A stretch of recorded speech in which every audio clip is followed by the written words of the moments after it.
everything. Santita, appreciate you as well. No, I mean that. I really do. What'd you think of the storm overall? Thank you. I do mean that. I didn't go out, so, Sometimes I it's just kind of stayed in and cooked and ate. We hear a lot of complaints. Massachusetts. That is true. Shameful PR stunt.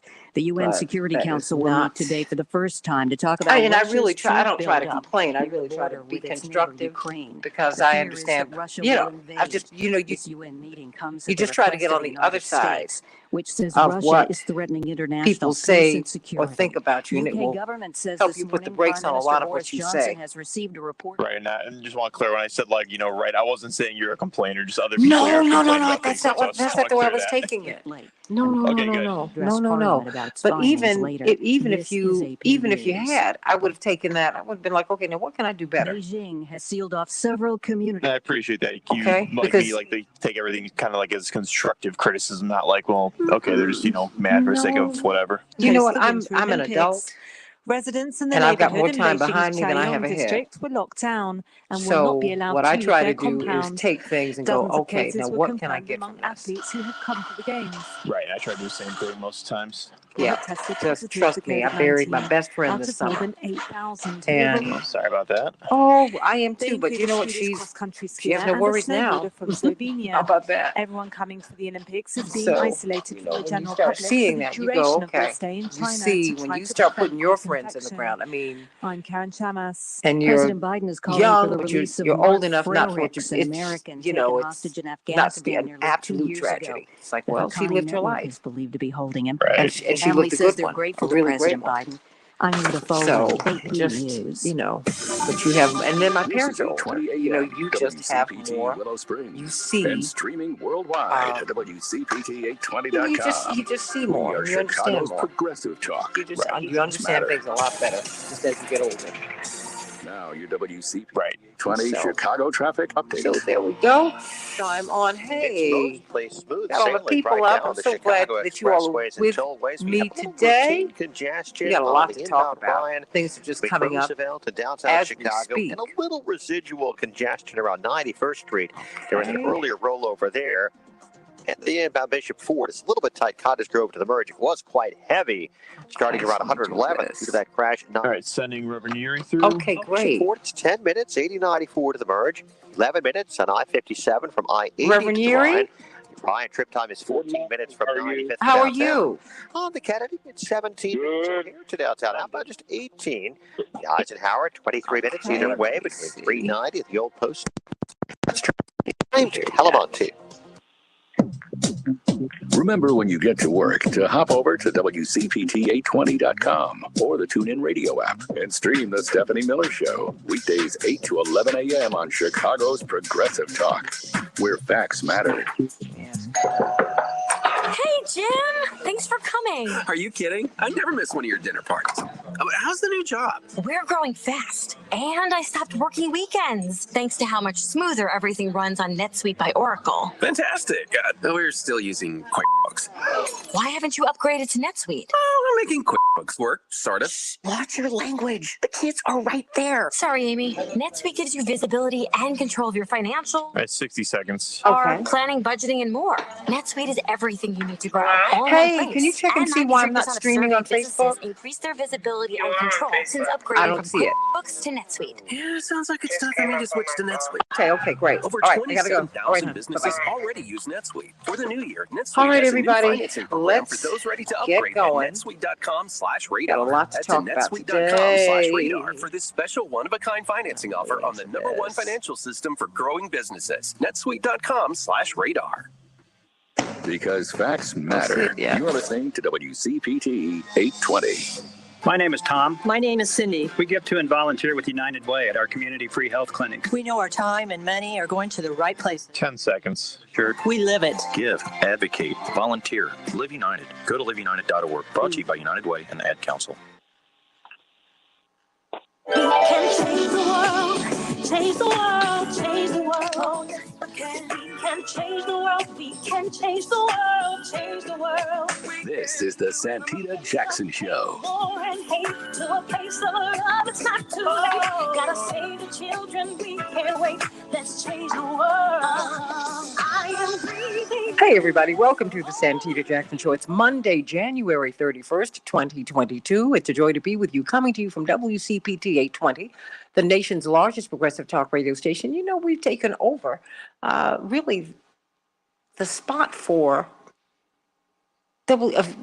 Air America. So remember that this is the largest progressive talk radio station in the United States, and I want you to spread the word about it. And AM 950 Radio, the voice of progressive Minnesota. It's with all of my brothers and sisters, not just in Chicago and Minneapolis, St. Paul, but everywhere. I've got people coming in from everywhere, right over here on the Santita Jackson YouTube channel. Everybody, please join Linda and Philip and Matty and Linear Bob from out there in Silicon Valley, and Dave Dowling from Canada, and Carrie St. Clair. How you doing?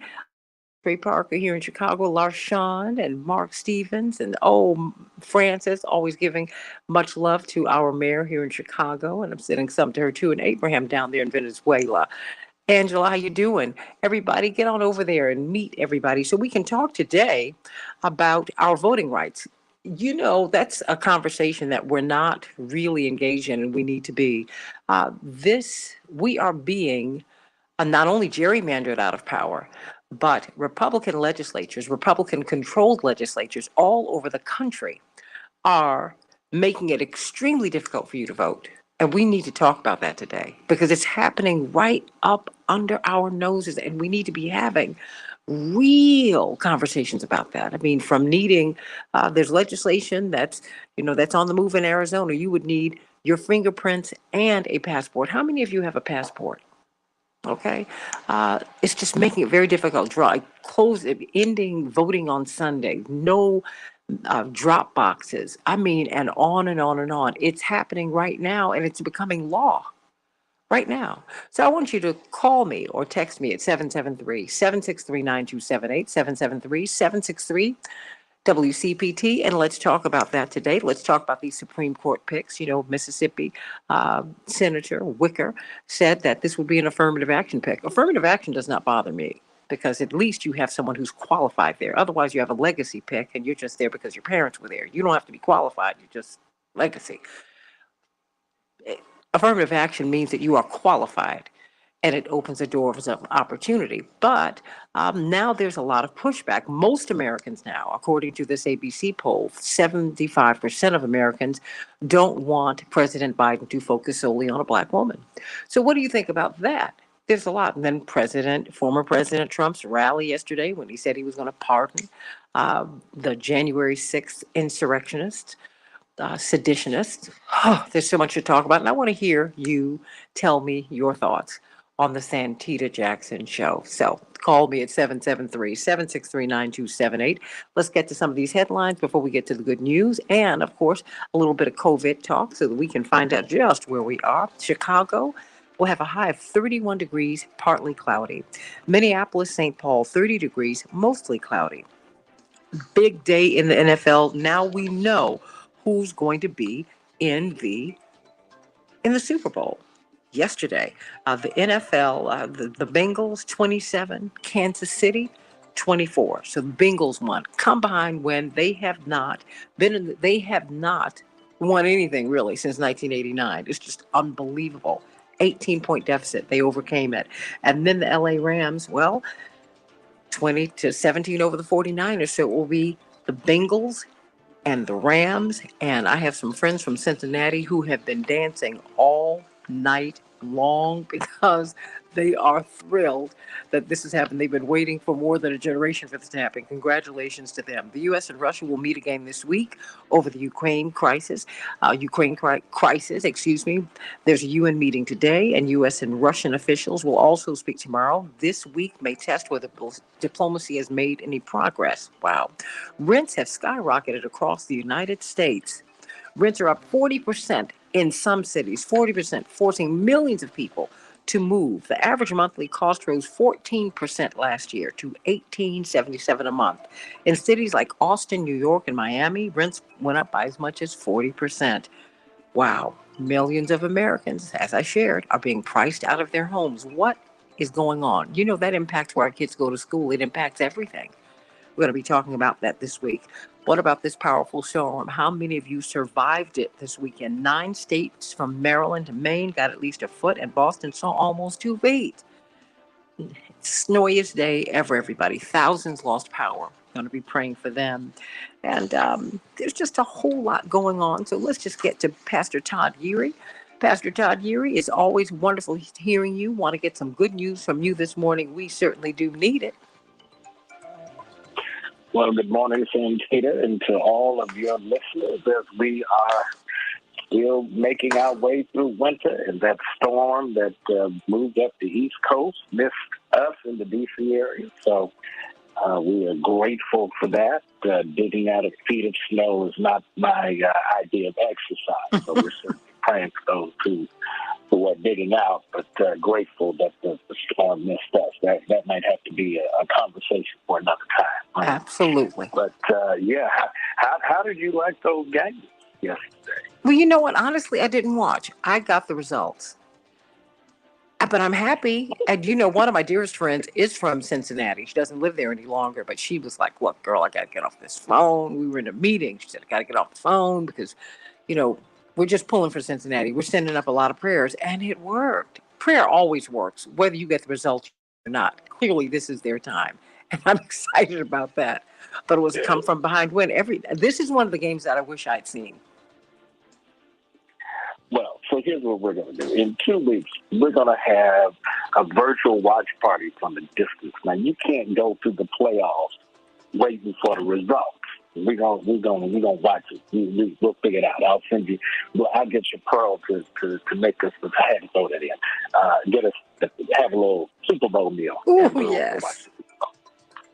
I knew Chappelle would get it. She will, and she's doing stuff for the Super Bowl. We're going to be talking about that later on today. Meatballs, all kinds of stuff for your Super Bowl parties. See how clairvoyant I am? Yes. I just kind of felt deep down in my spirit. That's right. Let's get to it this morning. Good morning, Chicago. Good morning, Twin Cities. Come on. Minneapolis, St. Paul. Time to get up. Time to get moving. It's Monday morning, but I promise you it's the start to a great week.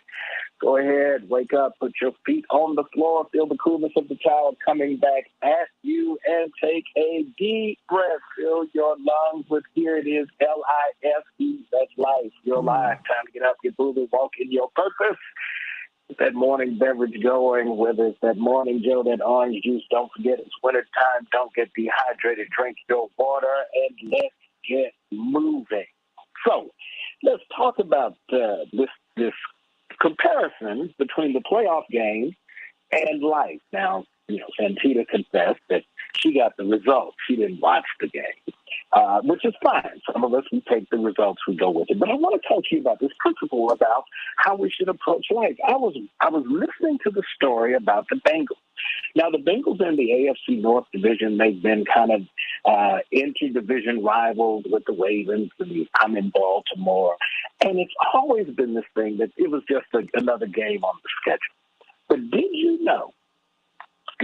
you know that a team going to the Super Bowl 2 years ago had the worst record in football? They were the worst. They were bad. They showed up bad. Last year, they were the worst in football, but they were still pretty bad. They were sticking it up. It was just awful. And this year, they're going to the Super Bowl. What made the difference? And I'm going to talk to you, what happens when you've had maybe a bad year, a bad encounter, you're not seeing the results that you're looking for? How do you stay engaged until you get to the place where it's your turn to play for the title? And I want to suggest to you that in you, in your makeup, in your programming, in your spiritual DNA is a word that matters, and it's called resilience. You have resilience. What the Cincinnati Bengals had to have is resilience. They had to be determined that they were going to keep going and keep believing that they had what it took to be successful, and so do you. Sometimes we don't get the performance outcomes that we're looking for. Sometimes we don't get the results that we prepared for. But it doesn't mean that we should back away or disengage from pursuing our dreams, believing that we're going to accomplish the best that God would have have us to enjoy and embrace. And so I want to suggest to you that resilience is all about bouncing back. Why is resilience so important? Because if your system gets disrupted, and you don't have the ability to kind of reset and retool, you'll find yourself kind of walking around out of sync. And if you've ever had one of those days where you just can't seem to get it together, you just can't seem to get your focus, what's really happened is something's kind of knocked you off your game, and you got to get back to be able to do what it is that you need to do. And so one of the things that you can do is to focus on what's going to make you better. I know, some days are just awful, but get better. Do it again. If it didn't work out right, do it again. If you don't think your prayer got answered, pray again. If you didn't think that this last test put you where you needed to be, get ready to be tested again. I need you to focus on resilience. And here's the best example I can give you. Now I'm going to date myself a little bit, so just remember I'm 21. Yeah, I'm 21. But when I was a kid, we had this toy that the design of it was such that the whole point was to try to knock it down and get it to stay down. But every time you knocked it down, it bounced back up because something in it would not allow it to stay down once you knocked it down. I'm going to say that again. In it was something that when you knocked it down, it would keep it from staying down. And that was the whole thing. The mantra was, weebles wobble, but they don't fall down. Mm-hmm. When you get down, get back up. Do the purpose wobble today. Get back up. Try it again. And remember, regardless of what your record may have been off yesterday, victory is still in the realm of possibility for you today. Go after it with all you got. Keep bouncing back. Keep bouncing back. Keep bouncing back. Because one day you're going to look up. You're going to find out that your team, you, have made the championship because there's a champion in you. So go after it. Don't take no for an answer. And remember, I'm rooting for you all the way. Have a great week. Thanks, Santita. Amen. Amen. Amen. Weebles wobble, but they don't fall down. Ooh, we fall down, we get up. I love it. Pastor Todd Yeary, Douglas Memorial Community Church in Baltimore, Maryland. He's also Senior Vice President at Rainbow Push. But what a brilliant theologian and preacher he is. And hope you are encouraged by that message today. Everybody, let's talk about our health. Let's talk about COVID. I want to talk about vaccines. I want to talk about not just COVID vaccine. I was struck last week when I read the news story that 37 million Americans at least are way behind on their vaccines. Many of them are children. I mean, because they've been out of school for 2 years, really. And so that's understandable. And that's also not safe. So, did you know adults need vaccines before? Yeah, we need them. I did not know that. I didn't know that. I thought I was done. I only thought that I took them when I went overseas. But there's that. And, we need to talk about that. We need to talk about people who don't do vaccines well, all of that. But the majority of us do. So let's talk about what's happening with COVID and parents and children. With Dr. Deborah Verholden, epidemiologist, Associate Dean of Public Health at Michigan State University's School of Medicine, and, of course, Dr. Shanina Knighton, infection preventionist, research scholar at Case Western Reserve University. She's also a registered nurse. Welcome to the show, ladies. I hope you had a wonderful weekend. Hey, good morning, and I'm happy to get the results from the game because I surely didn't watch. I did not watch. I'm just not that into it, But I have friends who were watching, and they were my Cincinnati friends. Boy, oh boy, wherever they're living, they are dancing. Oh, look, you're an Ohioan, so I'm not mad at you. Congratulations to you, Dr. Knighton. Let me get right to it. Hey, look, it's bittersweet. No, OBJ. The Browns got rid of OBJ, and he going to the Super Bowl in the same year. So it's a catch-22. Yeah, well, I'm happy for OBJ. How about that? Oh, I know that's true. I mean, it's like, look, you're trading people like they are not even people. We're trading players. I've always had an issue with that, but that's another topic for another day. Let me get to this. There's an Israeli study that shows that vaccinated boosted parents slash their COVID risk. Now, this was, of course, a study that was committed and done before the Omicron variant became predominant. But Dr. Verholden, Talk to us. Vaccinated and boosted parents / their kids COVID risk. How is that? And does that mean that? And how young should you be before you get these shots? Have they been tested enough on children, Dr. Verholden? Yeah, that's a great question. If I had to guess, right, because what we know is that the vaccine won't necessarily prevent you from getting an infection, right, especially in the face of these new variants. But it will, greatly reduce severe symptoms and hospitalization and death. If I had to guess, there's a relationship that we talk about in public health and in statistics and biostatistics called confounding. So imagine if I did a study and I looked at the relationship between carrying matches and lung cancer. I would find a relationship. Carrying matches is not causally linked to lung cancer.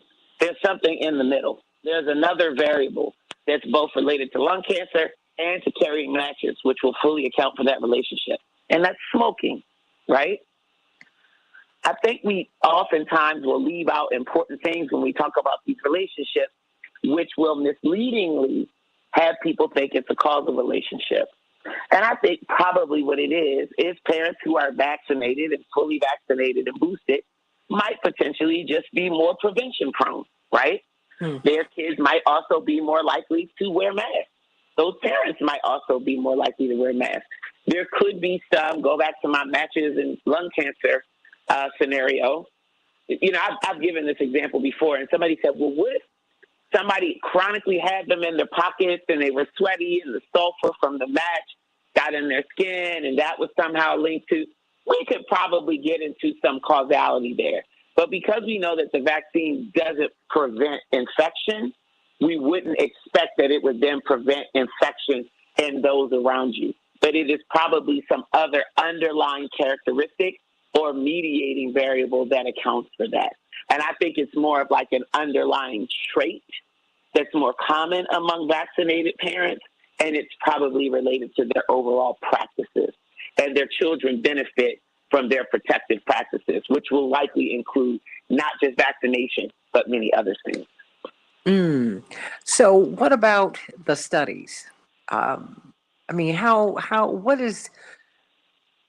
I'm understanding that children as young as 5 can get these vaccines, or can get these shots, because these are not vaccines as we have known them, right? They don't prevent infection necessarily, nor do they prevent transmission, but they do. They have been shown to be quite effective in preventing severity of the disease of COVID-19.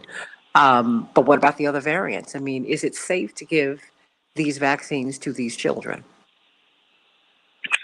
Well, that's what the data are pointing to. If we had strong indications that it was not safe for children, I don't think they would be in use in children right now.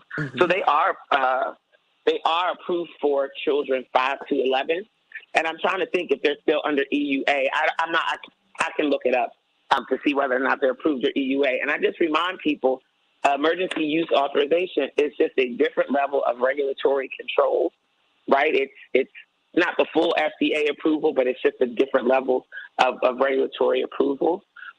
They are, and there's good data that the vaccines do pretty much the same thing in children as they do in adults. They prevent severe illness, hospitalization, and death. They greatly reduce the risk for those things.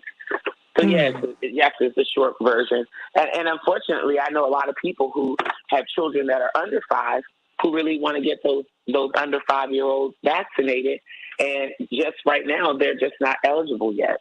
You know, we don't have the we don't. And I found out something interesting because I hadn't been really tracking this, but now I'm going to get a booster shot. My university has laid down the law. Even though you just had COVID, it really makes no sense to me. Even though I just had COVID. Well, wait a minute. Hold on. I tried to get them. How does that impact you if you get boosted when you just had COVID? Or has that been studied sufficiently? What's in the sort of popular, mainstream medical science is you're okay to get boosted. The recommendation is actually, which I don't personally agree with this, so that I'm going to take my, Dr. Deb public health expert off, cap off for a second, just speak as as an individual and a human being who had COVID recently, I was really not comfortable getting my booster shot right after my symptoms subsided. And the reason is because it's clear, and the data are clear on this. Once you've had COVID, your risk is greatly reduced, and they call it super immunity. And you've probably seen that. I jokingly call it Wakanda blood. Like, I got Wakanda blood for the next, 3 months. And so why would I, if my immune system is already primed and prepared, because I'm not only vaccinated, but I was a breakthrough infection and recently recovered, my body is strong. I'm in like good fighting shape for at least the next 90 days. I thought, why would I do anything that would further amp up my immune system so close to a recent infection? And so I was fully prepared that I was going to wait until March 1st, which would be 90 days after I was initially diagnosed. My diagnosis came back December 1st. It's when I tested positive December 1st, although I'm pretty sure I was exposed November 27th. I was going to wait, but my university has now issued this mandate that all employees get vaccinated, which is weird to me because I don't even work on campus. I've been in my office here or there, but I haven't worked in my office since since March of 2020. It's been almost 2 years. So we're going to see, I think, a lot more of that, even in places where the person is not at risk for, occupational or place-based exposure. We're going to start to see people exerting authority over people to force these shots in arms. But see, that becomes the problem, Dr. Deb, because then we're not following science, we're following compliance. And because in your case, to me, it's just, we're talking about making healthy decisions, right? You have 90 days. And I'm like, should you be boosted within that window? If you're following the science, the doctors, they say no. So my goodness, it's not even making an exception. It's understanding the various cases that come before you. It's this one-size-fits-all approach that I just don't think is smart. And I don't want to wait 20 years to find out if it's healthy. I'm with it. And you know who I called when this came out? Who? A fellow academic and the baddest infection preventionist and PhD level nurse out in these streets. You know that? And so we're going to talk about that on the other side. Because to me, I'm like, help me with this. Of course, we got to talk about all of these. Did you know a majority of Americans now do not want President Biden to focus his search for a Supreme Court justice on a black woman? 75% according to this ABC poll. What do you think about that? Back with more of the Santita Jackson Show and some COVID talk in a minute. Hey, ladies. How you doing? Good morning. Pardon me for sending you all of this stuff. And, I'm going to, I have a caller from Washington. But I'm going to, She actually just hung up. Oh, she did? Okay, I just texted you. Okay, I just see it. I just saw it. I'm sending you all these stories because you let me know what you want to cover. Because it might sound like we are, so I can plan for it. But just every day, part of the through line will be these adult vaccines to dovetail into the NICE program. Okay? In NICE. In NICE. I know it's two N's. But the in NICE program, so that you can tell people about that. And I'm going to call you later on today, Dr. Deb, because there are a couple of people who I want to introduce you to who have these, who I want you and Dr. Knighton to come and speak to them because they reach a lot of people. And, it would be a formal, Zoom call, get together. So, okay. So I want to go on and do that. I hung out with you last week I hung out on the call. I was actually on, I believe, the whole time. Somebody called me in the middle, so I had to click over. And when I hung up, my phone rang back, and I was like, oh, they didn't drop me. I'm still on. Not a problem. Hold on 1 second. You know what? I don't even see me on here at all. But do you see me on my page on Facebook? Because I don't see it at all. I mean, I don't even see any of the stories I put up. I see one. I don't know what the deal is. But some people are watching on Facebook. Can you just text me? Okay, thanks so much. Yeah, I don't see it at all. Okay. Yeah, I'm sorry, hon. I don't see me on Facebook, which is odd. Because I went live, and clearly, well, Carrie, just call back. Carrie, call back, because they're here, because I want them to answer your questions.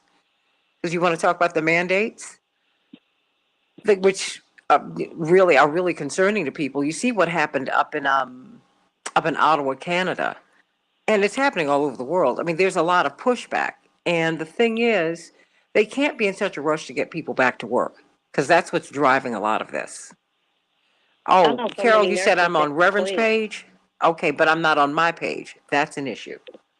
Okay, thank you, Carol. I'm sorry, you all keep talking. I'm trying to resolve an issue. You all can talk amongst yourselves. Carrie, call back. Yeah. I was responding to what she was saying, and I was saying, like, I know quite a few nurses that have quit. Yeah. Because of these mandates. Mm-hmm. Yeah, absolutely. Yeah. And the thing is, it's like the majority 6 seconds. are citing the fact of like just the inconsistency, like with the guidelines and rules. And then I don't know if you all saw this. So MedPage Today last week published this study and was showing that it's like 95% of nurses, black nurses, had experienced racism, and then Hispanics it was like 60%, and then it was 40% with Asians. And was just Okay, talking hold on, hon, because about, we're coming up. 10 We're seconds. coming up. And we're going to take this to about 6:40, 7:40, 7:43. Okay? Gotcha. Okay, thanks so much. Change the world, change the world. We can change the world, we can change the world, change the world. This is the Santita Jackson Show. War and hate to a place of love, it's not too late. Gotta save the children, we can't wait. Let's change the world. Hey, everybody, call me at 773-763-9278, 773-763-9278. We're talking about COVID. We are talking about COVID, and Dr. Deb has quite bravely brought her own situation to us, as she always has, even as she was, like hesitant about getting the vaccine. It's not that she wasn't going to do it, but she wanted to do more research and feel more comfortable, like so many of us. And so there's that. And I want to talk with you about this In Nice program, which we're going to be rolling out just going forward here, so that you can not be part of the number of the unvaccinated Americans. Hepatitis. There's so many illnesses out here that you don't have to get, that you can truly be inoculated from. So everybody, let's talk about it. But let's talk about I think Carrie had called in. She wanted to talk to you about these mandates. And I think that's something that concerns her and so many people. Hi. Carrie, you here? Yeah, I'm here. Hey, how are you, Carrie St. Clair? How you doing, girly girl? I'm all right.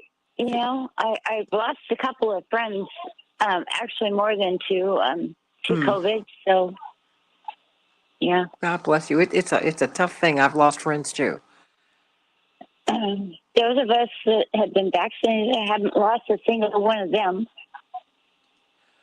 Well, I think that, vaccinated. The one that I lost was earlier in the game, and Uh-huh. and another one that I lost was one that went to a church where they didn't get vaccinated because they believed that the Lord would save them. And that's what my issue is. Well, what is your issue? Because I believe in God. Totally believe in God. Mm-hmm. But I believe that God gives us a brain, and we're supposed to use it. And science is part of that. God has given us science, and we should use it. It doesn't mean we're doing anything bad. We're just helping ourselves and making it better for everybody else. Well, how are we making it better for everybody else? Why don't you make the case to people who are still resisting? Okay, my case would be those that refuse to wear masks. No, I thought you were talking about vaccines, not masks, right? Vaccines, well, it's kind of both, but they just, they don't care about us. But They is don't it care really about other both? people. Because, I know a lot of vaccinated people who are unmasked routinely because they feel that they've been vaccinated and boosted. They And haven't what? they They said don't I've mask been because they've because been. I live in a building. I don't live in a single family I'm home. fully vaccinated, but I still wear a mask. Yeah, but I'm Because saying a lot of I know people that don't. I don't think we can just say it's vaccinated and unvaccinated people. People are I now just going. protect myself and other people as much as possible. I think you're right. I'm just saying to you that people, I think, and this is one of the things, stay right there, Carrie, because Dr. Verholten and Dr. Knighton, people have COVID fatigue. You saw that with Ebola, you see that with everything. First there's the first blush of publicity about some crisis that we're in, whether Hurricane Katrina, whatever it is. And then after a week or two, let alone a year or Yes, and two. then it goes out. It Yeah. goes off the burner. And so I know what you're people, saying. I know exactly what you're you know what I'm saying. saying, Carrie? Because I see people who are vaccinated and unvaccinated who are unmasked. I see people who are not observing the health protocols that we observed 2 years ago or even I a think year we ago. need to be vigilant in both ways. I really agree. do. I agree. But To stay right really here. get through this and make it happen, and really get through it and make it stop, Well, so that we can get back to business and get back to the life we used to have. We have to do both.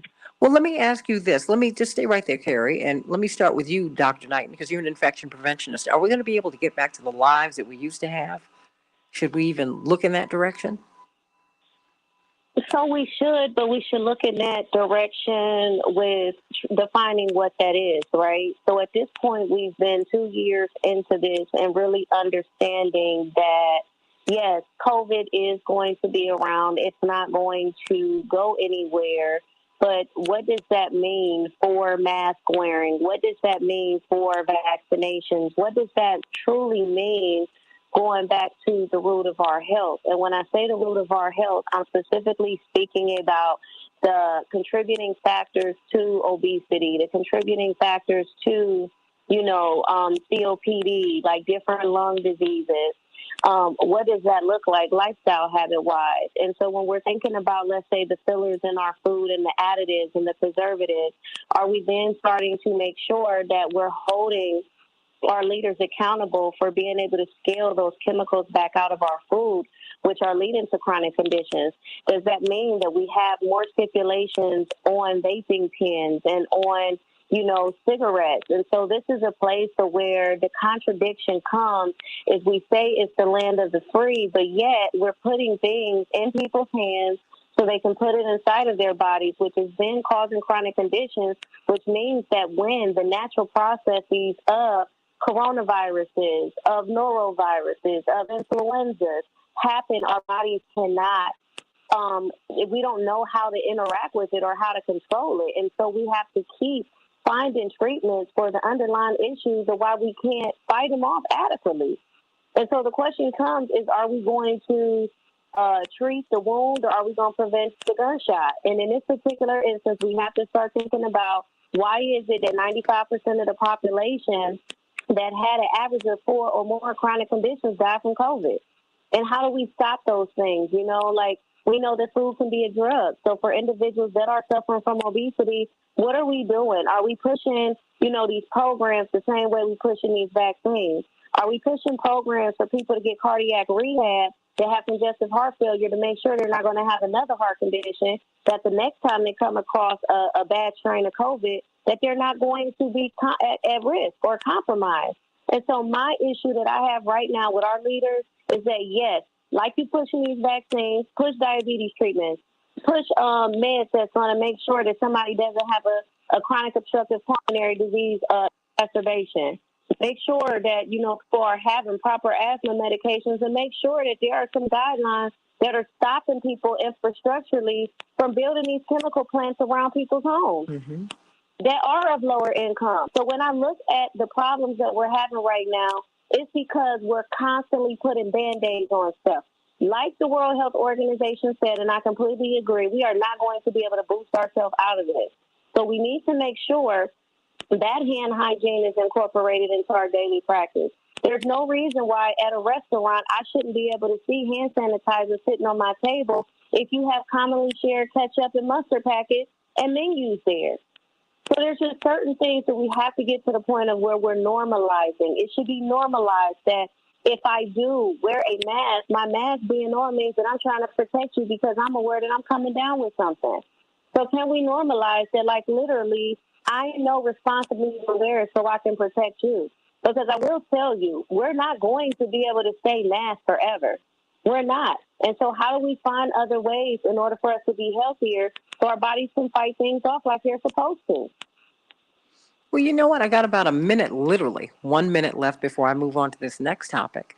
I mean, that seems to be it because, Dr. Verholden, it's like a battle between the vaccinated and the unvaccinated. And with all due respect, I've seen people, whether they've gotten the shots or not observe health protocols, period.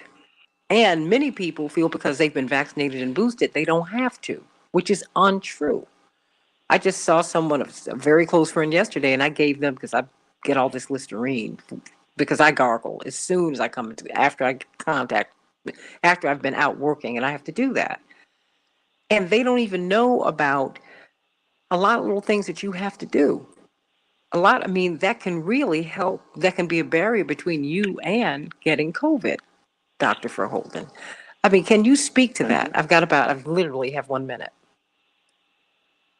Well, I think, and I'm a public health person, so I always try to tell people, think of public health as like fluoride in the drinking water, right?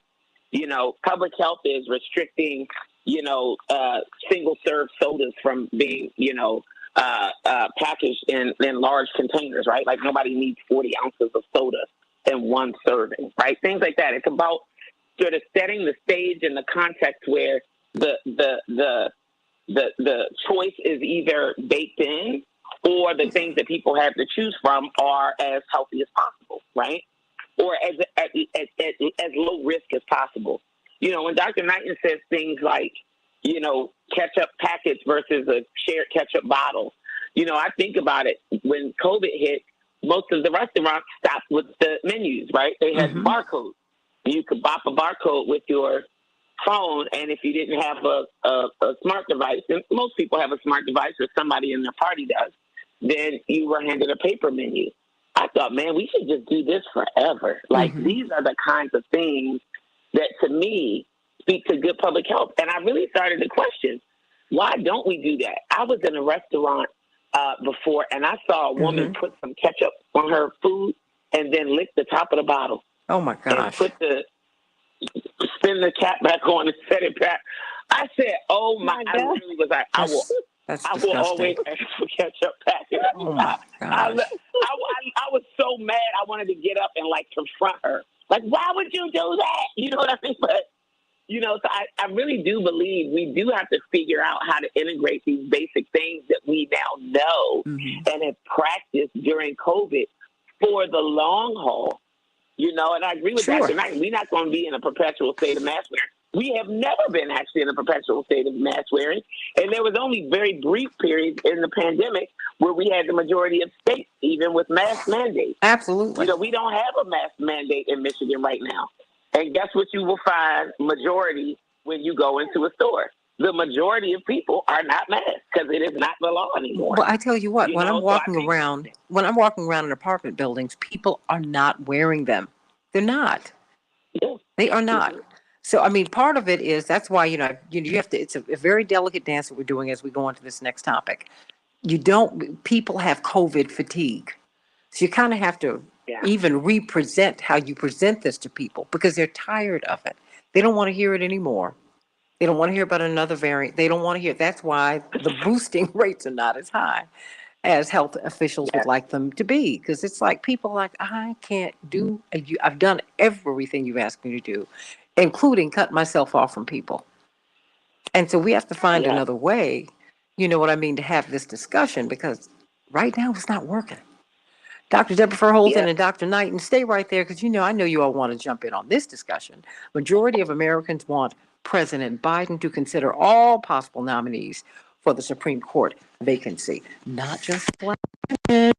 Now, Susan Collins, the senator from Maine, she's considered to be a moderate, everybody.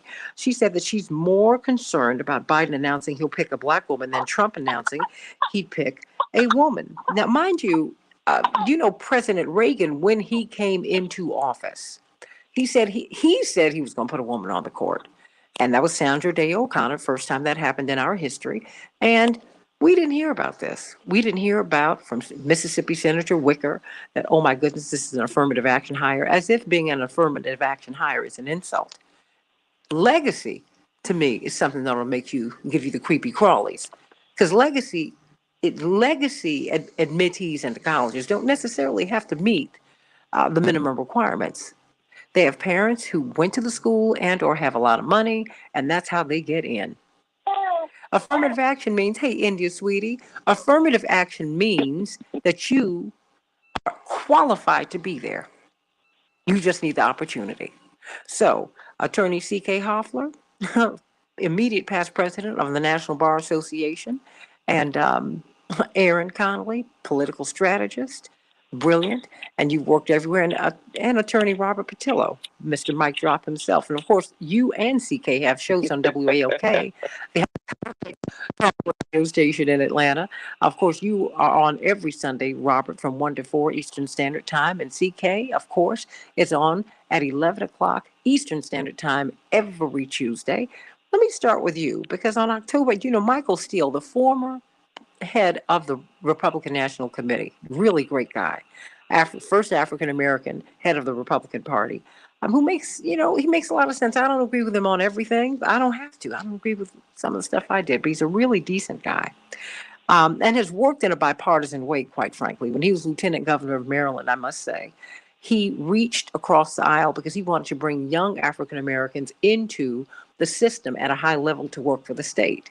So whether you were a Democrat or Republican, if you were qualified, he was looking for you to work in his administration, which is a great thing. That's important for me to state. His reply to Susan Collins, CK, was, Susan, he tweeted out, on October 15th, 1980, Ronald Reagan, quote, as a candidate, close quote, made the same pledge, that is to put a woman on the court. He said, it is time for a woman to sit amongst our highest jurists. So, close quote. He said, Michael Steele continued, so let's be clear. The only difference is Biden pledged to nominate a black woman. Is that what has you so concerned, Susan? CK. That is exactly what has Susan so concerned, I would imagine. And Santita, good morning. First of all, good morning to you. Good morning to everyone. I'm so moved by this discussion that sometimes I forget sort of the simple graces. So I wanted to say good morning to everyone. But let me just say this. The reason why I am offended by people saying something about this being an affirmative action move, it's not because affirmative action is a bad thing. That's because affirmative action is not a bad thing, but it's because of the misperception, the misinterpretation of what affirmative action is. So let's be clear. When people are saying, oh, this is an affirmative action move, there is nothing complimentary about that. There's nothing good about that. There's nothing nice about that. That is saying this is a quota. She's going to get it just because she's a black woman and she's going to not be qualified. That is the implication. That's what people mean when they say this is an affirmative action move. Even law professors, such as in law professors who are teaching young lawyers, shaping and molding the minds of lawyers, are saying that foolishness. So that's why this notion that this is affirmative action, this is a quota, is such a misnomer, is so disingenuous, because the people saying it know good and well what affirmative action really is, but they're misleading the public because it's a soundbite, and those who don't know what affirmative action is, to believe that she's just going to get this job, that President Biden is just going to give this to any old black woman, whether she's qualified or not. And the ramifications of that are very significant, because the implication is that anyone that he nominates is substandard, subpar. And there could be nothing further from the truth. The 12 or 15, and every day it changes, African-American women jurists that are positioned that we see in corporate media and mainstream media and all media, quite frankly, social media, the top contenders are all eminently qualified women, eminently qualified African-American women, eminently qualified jurists would run circles around the existing U.S. Supreme Court justices. So that is a notion that when we hear that, we should all say, wait a minute, stop. No, that is not the case. Because not one of those women who are in the forefront, there are about 12 to 15 of them, not one is not qualified. All of them are eminently qualified and could sit on that bench and are progressive thinking women, progressive thinking jurists. So when issues of concern to our communities come up before the U.S. Supreme Court, which they are going to come up all the time, from immigration to civil rights, to voting rights, to reproductive rights, you name it, they're going to see it and they're going to rule on it. And that's going to be the law of the land. You're going to have a strong, and we must have a strong voice of a Black woman who has the ability to be a leader on the top court of the land. You want leaders. You don't just want someone who's a great jurist, who's a great writer, who's a great thinker. You want a leader who can reach and talk to other members on that court and reason with them the way the Thurgood Marshall did. And as to this notion of, and many of the candidates do have the Ivy League experience, I'm not knocking it, but I'm saying we can open up our minds, because one of the greatest, and in my mind, the greatest jurist that ever sat on the U.S. Supreme Court went to Howard University, and that would have been Thurgood Marshall. Yeah. So we don't need to get caught up in all of these little, well, they have to do. Yeah, but many of these candidates do check the boxes in terms of Ivy League anyway, or great schools anyway. But it is the quality, when you look at their opinions, how they feel on issues, that people should be looking at, and their leadership abilities. Now, I'm mad about this, Santita, but there is not, we don't have a lack of, there are at least 50 women I could rattle off on the top of my head who could spit in that seat that are African-American. Absolutely. So we need to stop this nonsense about, well, this is a quota or some type of other something, because it's not. Well, what do you make of Robert Patillo? What do you make of this ABC Ipsos poll that finds that so many Americans, like 3/4 of them, want President Biden to open up his search process? It shouldn't just focus in on Black women. You know, this is part of the reason that people get so tired of political discussions and political debates in the modern context, because the way that conservative media has started to frame things, and the veracity of the intensity of the way that they frame things, almost shut down any sort of intellectual debate that can take place. So the fact that conservative media immediately ran out and they were able to get ahead of the messaging and say that this is somehow an affirmative action program. This is not going by merit, not going by who's qualified. That this is simply I'm going to put a Black woman there, and somehow this is now reverse discrimination against white people, and this plays into the entire narrative of CRT. This is part of critical race theory. This is part of reverse discrimination against white people. That's what that poll is really talking about, and that's what's really disgusting about our current political debates in America, because we cannot simply say there has never, in the entire history of America, even been a Black woman nominated to the Supreme Court. And so to rectify this past wrong, we're going to make it a point to nominate a qualified Black woman now. We're not nominating Judge Maybelline. We're not nominating, Cardi B or something to the court. They're not the same. They're not the same. Judge Maybelline is a qualified jurist. Come on now. She's a qualified jurist.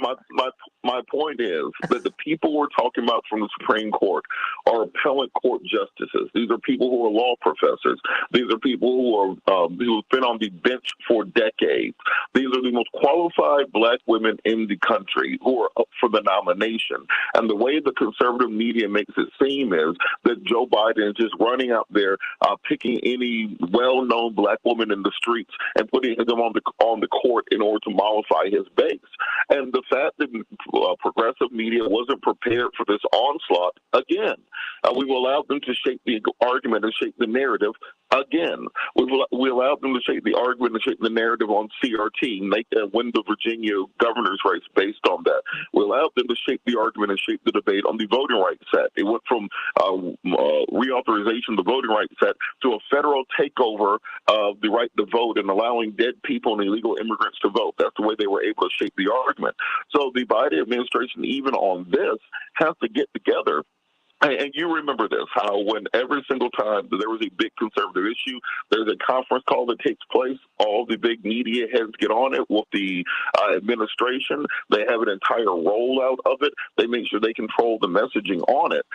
But because they haven't done that and explained this to the American people, that's why people like Hannity and Laura Ingraham and those sorts of people have been able to take over the narrative on this. So I think Biden should just go full steam ahead, ignore the poll numbers, because at this point, the poll numbers have been bad already, and put the black woman on the Supreme Court, get her nominated, get her approved by the Senate, get her on the bench, because we know for a fact that the Republicans were going to protest any person that he nominated for the court. He could have nominated Mitch McConnell for the Supreme Court, and Republicans would have been against it just because it's a Democrat nominating a candidate for the Supreme Court. So you just have to ignore the poll numbers at this point and push straight ahead, because it's the only way that you fight and win in the bully ball of the United States Senate right now. But this is also why so many Americans are checking out of politics, because we cannot have a shared universe, a shared set of facts, a shared reality where we can actually move forward. Everything is a zero-sum game, and it really is checking out a lot of the American people to simply say, I'm done with the entire process, which is what they want, because the fewer people involved in the process, the fewer people involved in politics, the easier it is for them to suppress the vote, the easier it is for them to gerrymander districts, the easier it is for them to rig elections, and the easier it is for them to win without the majority of American people on their side. Well, you know what? When we get back, Aaron Connolly, I want to hear your thoughts on this, because it just seems to be that there's a particular pushback on black women. And not only is that unfair, it's just wrong. And it's wrong that we are playing this game while this country needs so much. No people are so rich that they can afford to exclude anyone. Nobody. You need everybody in. You need all hands on deck. We are in a crisis now. The Republic is in crisis. And you need all perspectives. People don't trust the judiciary anymore. They don't trust authority figures anymore. They don't even trust the government. That's why you got January 6th. Don't just make that about black people. They didn't go up there looking for the Black Caucus. They went up there looking for the Vice President of the United States and Nancy Pelosi. And they encountered black people along the way who they did not kill. And there's a history of that happening to black people when we bump into angry folks who are on a rampage. So let's just stop it, everybody. Stop playing these games. These women are eminently qualified. They're overqualified. That's the only reason that they're there. Let's talk about this on the Santita Jackson Show. Yeah. And talk about what's happening with our vote. We got a couple of issues that we've got to talk about today. What's happening with our vote all over the country? We are losing access to the vote, and no one is really talking about it, but we're talking about it here on the Santita Jackson Show. Back in just a minute.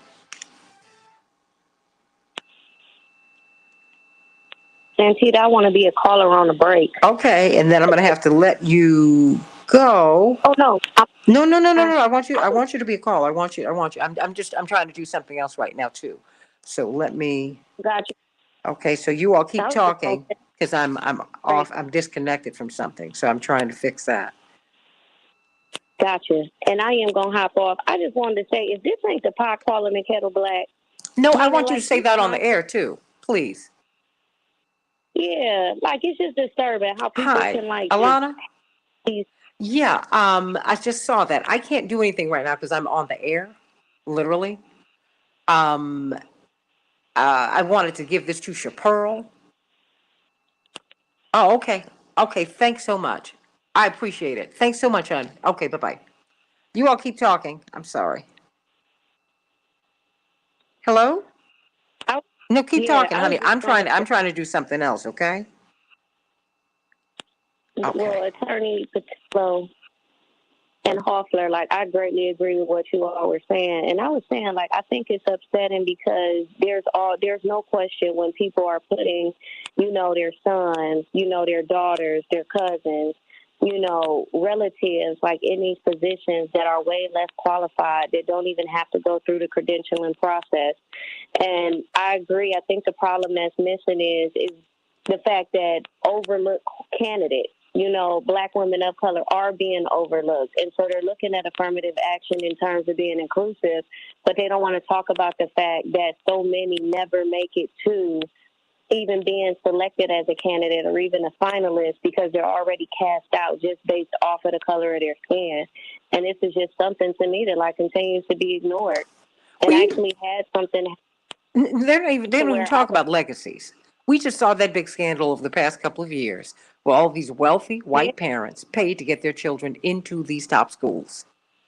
And a big chunk of the Harvard admission, the people who were admitted to Harvard as freshmen, are legacy students.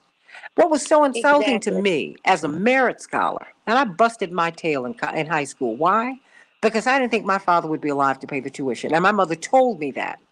She said, so I need you to do well at the top high school, public high school in Chicago. I need you to do that because I need you to pay for college. That's how I went to college. I went to college just like you did, okay? And just like you did, Deborah. I'm not mad about it. Right. That's good. Yeah. But guess what? Do you know Harvard, who called me, said, oh my goodness, after I made the application and everything, the problem was my father's politics. That's what we heard in my interview, the in-person interview. Yale, I didn't have an in-person interview. I was admitted, no problem. Harvard had the in-person interview, and they did not like my father. The man told me when I walked into the room.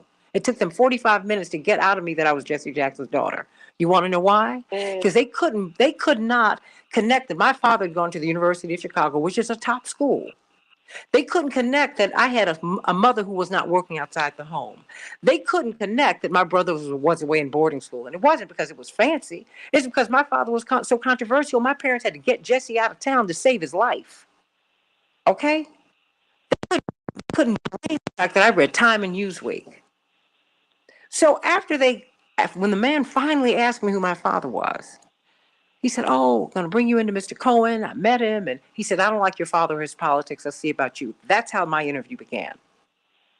Then after I was finally admitted, Dr. Alan Counter, and whose cousin called into the show, and I'm going to call him. He said, you know what? He called my mother excited. He said, we fought to get her through committee, and she made it through. But boy, was it hard. My mother, I cannot repeat on these airwaves what my mother said. She said, how dare you insult me? How dare you insult my child? My child sits up and studies in her room all night long. You all called us. We didn't call you. My daughter has a full scholarship to Howard. I'm not sending her to be there with you to fight your battle. He said, oh, no. But Mrs. Jackson, and he was a lovely man, who was fighting a particular battle at Harvard, we found out later on, trying to help Black students. She said, no. She said, no, I know she's qualified to be there. But you all had to fight to get her through committee. She said, I will not insult Black people and turn down this full scholarship from Howard. She won't do that. And she's not going to be there with you. How about that?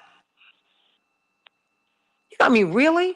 And then you turn around and you see all these unqualified kids who get in? What? Child, please. No. I am tired of that. Tired of that.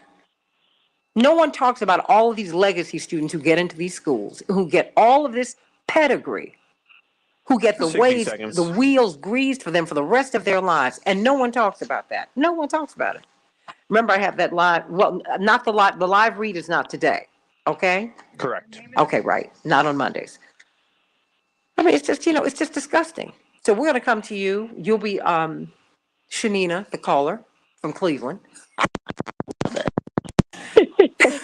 Yeah, this is ridiculous. We need to know what the game really is. The game is, Elizabeth Warren said the game is rigged. And it's not rigged in your favor, the average person. It's not. Let's deal with that. Affirmative action. You need affirmative action because at least the people you pull in will be qualified. Legacy, you don't know what those kids have been doing. 10 seconds. Even Jared Kushner's, his school complained that he got into Harvard. They said he's not qualified to be there. The people who taught him. Oh, We can change the world, change the world, change the world. We can change the world, we can change the world, change the world. This is the Santita Jackson Show. War and hate to a place of love, it's not too late. Gotta save the children, we can't wait. Let's change the world. I am breathing. hey, everybody. Santita Jackson on WCPT 820, the nation's largest progressive talk radio station, and AM 950 Radio, the voice of progressive Minnesota. You know WCPT is holding up the banner of Air America. That's who we used to be, but we are Chicago's Progressive Talk, the center of progressive talk for all of America right here, based in Chicago at AM 950 Radio, the voice of progressive Minnesota. I want you to call me or text me at 773-763-9278, 773-763-9278. Let us talk about this new ABC poll that says that most Americans now do not want President Biden to focus on black women as nominees to the Supreme Court. That's right. No, they said spread it out. Now, have you ever heard that before? And then we're watching our voting rights just being rolled back all over the country, all over the country. More and more of us are not going to have access to the vote. We saw a white World War II veteran who has been voting for more than 70 years. He was prevented from voting, and his son had to intercede. It is just a mess everywhere. New Hampshire. This is not just a black thing, everybody. They're going back to the original idea of the United States of America, where only property white men could vote. That's not hyperbole. That's real. Because if my vote is threatened, eventually it's going to happen to everybody else. Trust and believe. 773-763-9278, 773-763-WCPT. Let's get to some of these headlines and get right into this show. Chicago will have a high of 31 degrees, partly cloudy. Minneapolis, St. Paul, 30 degrees, mostly cloudy. In the NFL, well, it was a great day for the Bengals. Since 1989, they've been waiting for an opportunity to get to the Super Bowl, to get close. And guess what they did? They triumphed over Kansas City.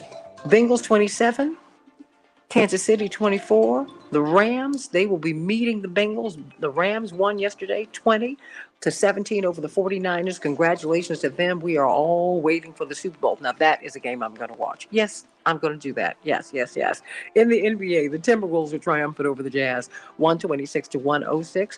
And the Bulls, wow, 130-116 over the Trailblazers. Yay. Everybody, the U.S. and Russia will meet again this week over the Ukraine crisis. There's a meeting in the United Nations today, and U.S. and Russia officials will also speak tomorrow. Rents have skyrocketed across the United States in some cities like New York, Austin, and Miami. They've gone up over 40%, forcing millions of Americans to move from their homes. The average monthly cost rose 14%. That's a whole lot of money, everybody, last year to $1,877 a month. Who can afford that? We got to talk about that on the Santita Jackson Show, and I promise you we'll do it over the next couple of days.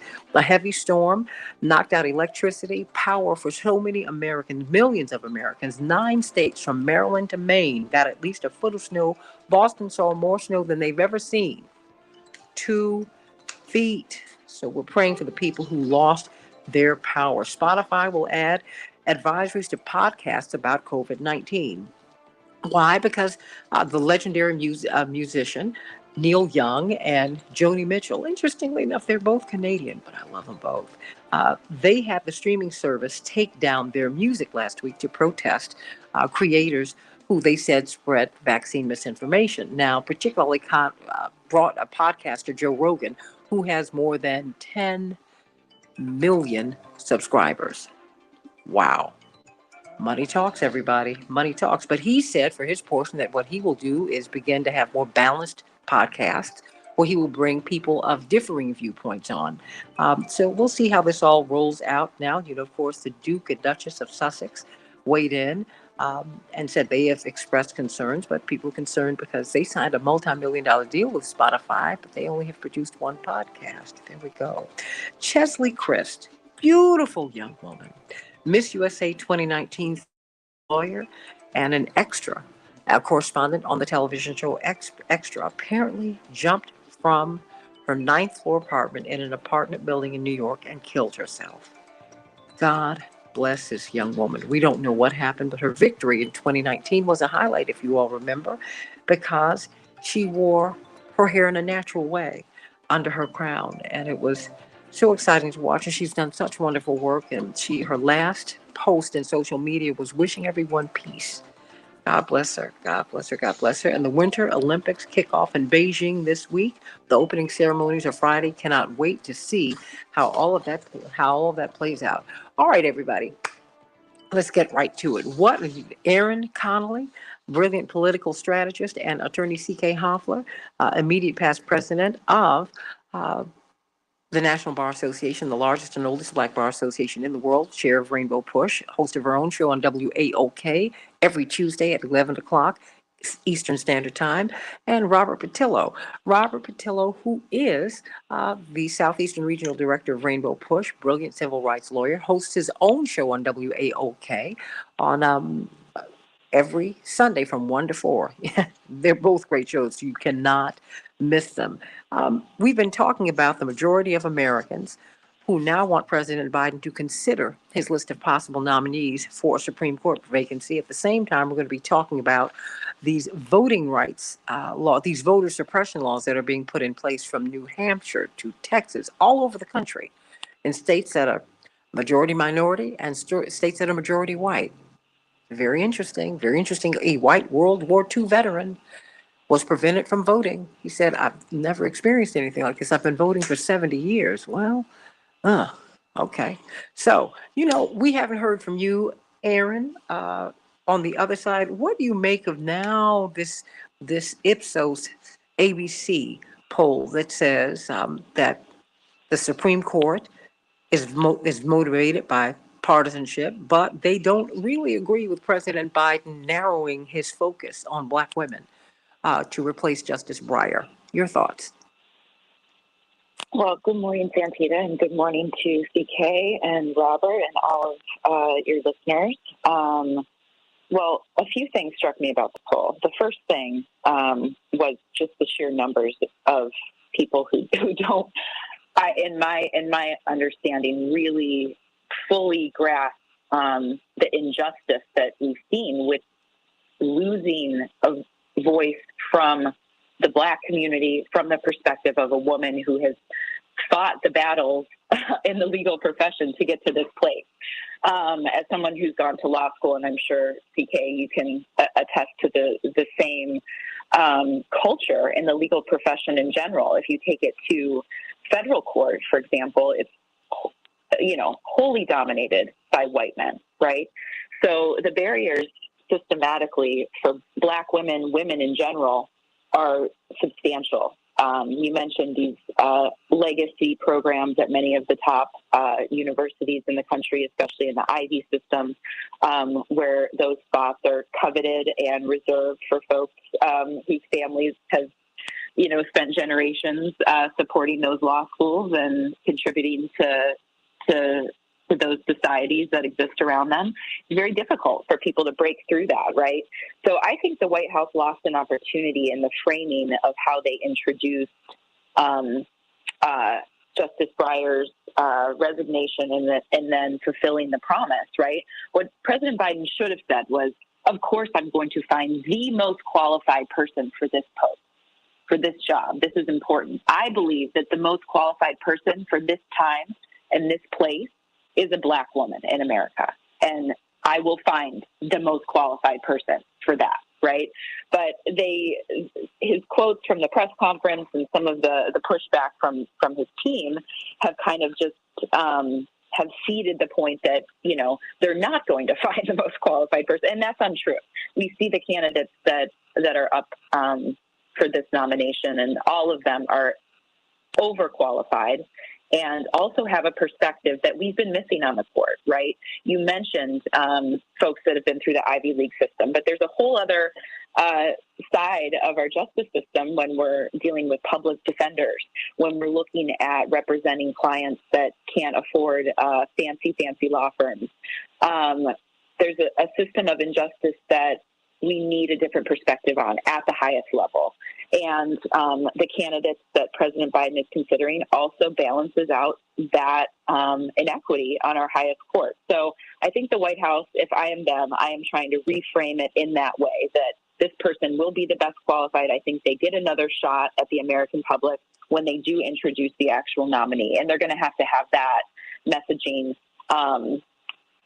tightened up and have a broad base of support out in the media, you know, pushing this person as the person, right? Like, we're going to have hopefully see Barack Obama and Michelle Obama supporting this nominee as influential members of not only the Democratic base, but also just kind of the general consensus within the legal community. I think we'll need to see more legal folks come out in support of the actual nominee. That'll be important how they frame this.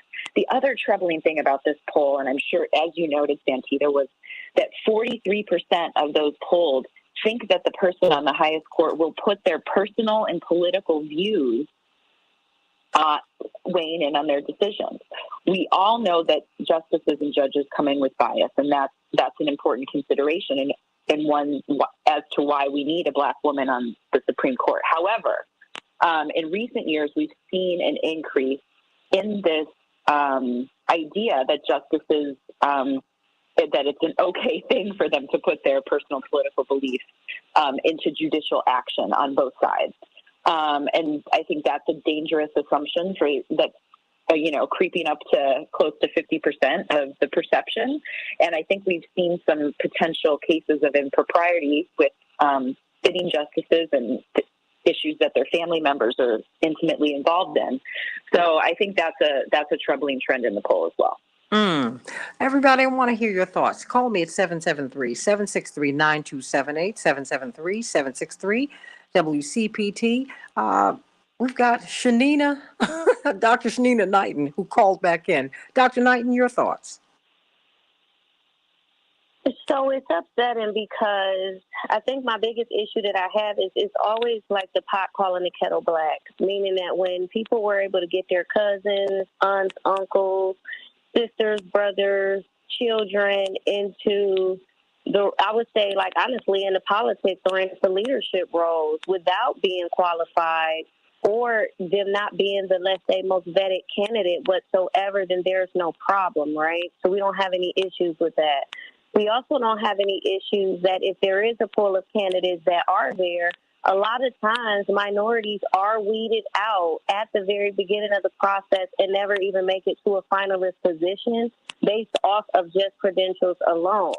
In academia, I'll be honest, I'll never forget, I actually had an experience of where someone said, oh, well, you only got that scholarship because you were Black. Like, I actually had a older white man tell me that because he said, well, my daughter, she would have never been eligible for anything like that. And I had to quickly just let him know, just FYI, I qualify for this. And I said, and I'm sure I'm more qualified than your daughter. And that, yes, race does have a factor in it because I would have not otherwise been considered if it wasn't for the fact that there was some sort of standard that had to make sure that we were having a seat at the table. And even still, we all know that there are opportunities, even in many workplaces, where someone will be qualified for something, but we never even hear about the opportunities just within themselves. So I am happy to see that Biden did make this choice. I know before I said I didn't care if the candidate was green or orange, but it's like at the end of the day, we absolutely do need someone in that seat because they are qualified, but not even just that, because oftentimes, I hate to say it, but Black women are overlooked. And this is something that if we are talking about being progressive, have to change because we are one of the most highly educated populations, and studies have shown that. But Absolutely. Yet we don't get the leadership roles. Absolutely. I mean, it's just insulting. It's just insulting. CK, very quickly before I go to Robert and the rest of the callers. You know what, Santita, I'm thinking about a case, which is very quick, that I won in Roanoke, Virginia in 2001, where I broke a record. It was a medical negligence case. And when the bailiff told me that I needed to get out of town, it was against two white doctors who were very well regarded in the community. I needed to get out of town on the first plane that I could. And that's been the night, because he said 16 years ago they would have lynched you for cross-examining. He used the word lynch, for cross-examining and going up against these doctors in this community. So if you want to understand what it is to be a Black woman in this country and being a practitioner, being a lawyer, being a jurist, you have to understand some of the challenges that we confront on a daily basis when we operate at the top of our game and are supremely blessed with people's perception of success. It is not easy. So and that's when you're operating at the top of the game, like many, if not all of the candidates that I have seen bantered about being considered as nominees for the U.S. Supreme Court. We need to understand that they are going to be the best of the best. President Biden may have not been artful in the way he articulated this, may not have anticipated this, but we need to be laser focused on making sure this gets done. There's not going to be an issue of qualifications. There's not going to be an issue of judicial temperament. And most of these women have already been fully vetted by the U.S. Senate in a confirmation process and received Republican votes. So I think we need to stop being hypocritical about this. I think so too. Because I think that is, Robert Patillo, it's a real problem, because it's, as Michael Steele said, as he responded to Susan Collins, the senator from Maine. He said, let's be clear, the only difference between Biden and Reagan's stating that he was going to put a woman on the Supreme Court, he said, is what has you concerned, to paraphrase him, that it's a Black woman that we're looking for? I mean, exactly. And this kind of feeds into that myth of the great American meritocracy. You know, that's what we're told from children, that in America, everybody has an equal right, equal opportunity, equal chance to make it. And so whenever something like this happens, conservatives play on that idea, forgetting that were Jared and Ivanka qualified to be in the White House? Did I miss that somewhere? You can look at the Super Bowl that's coming up in a couple weeks. Sean McVay, the head coach of the Rams, his grandfather was John McVay, who was the head coach of the Giants and the GM of San Francisco. That's how he got his foot in the door. That's why he was the youngest ever NFL head coach at 30. He's the same age as me. I didn't get a granddad who could put me in the NFL when I was 30. The other coach, Zach Taylor, his father-in-law is Mike Sherman, the former head coach of the Packers, who took them to the Super Bowl, and that's who put him into coaching. He's 38, the same age as me, and that's why he's in coaching right now. We have to stop pretending that history starts exactly at this moment and that there's no context in the background. We have to quit pretending that for some reason white males are always automatically qualified, and if they get the job, that's just off of qualifications, and that if anybody who's Black, brown, female, disabled, LGBTQ, anything along those lines, if they get a job, if they get consideration for something, well, then that's, affirmative action. That is us lowering the bar, lowering the standard from the default of America, which is still straight white men. And we have to push back against this as powerfully as possible. This has to be the moment that we stand up and say, look, you guys are not going to control this narrative. We got to hit the airwaves. We got to hit the highways and byways. Biden's be doing a whistle stop tour. He's embraced this as a positive, not a negative. He's toured the country with his nominee. Put her on every talk show that there can be, and put surrogates in every corner of in the country to explain it. Because if you allow conservatives to take over this messaging, then it turns into mask again. It turns into vaccines again. It turns into critical race theory again. It turns into another fake issue that they can use to beat minority communities and progressives across the head, when in reality all they're doing is fighting for their same agenda, which is to maintain the traditional values of America, as they call it, which is white, straight male domination, and the rest of us just kind of cowering at their feet. They still have this image of, Superman jetting in and all of us kind of taking a knee to that, and that's still the way that America's supposed to look, and we're going to fight back against it. This is the time to do it. So let's get to some of these callers. I want you to call me at 773-763-9278. Diva from Indianapolis. Diva, what's on your mind? Oh, here I am. Hey, Diva. Hi, Santita. How are you? Hey, Diva. How are you doing? I'm great. It's wonderful hearing your voice today. I know you got something to say calling me from Indianapolis today. Yes, I do. I do. I wanted to kind of focus on. Well, I got a couple of things, but I'll just try to. The girl, go I'll just on. try to keep it simple. And you know what? But, It's a lot to talk about, isn't it? It's a lot. It is. It's a lot going on in our U.S. politics today that's affected people every single day. And I do want to make a comment in regards to Biden announcing that he is, putting a black woman on the Supreme Court. Although we appreciate it, it's long overdue. We don't appreciate it. However, No. Stop, Diva. We don't appreciate it. That was a campaign pledge. That's part of what got him elected. So we don't appreciate anything. That's part of what got him elected. Yeah, he's coming through. This ain't a promise. This is a pledge. And see, politics, let me just stay right here. Politics is quid pro quo.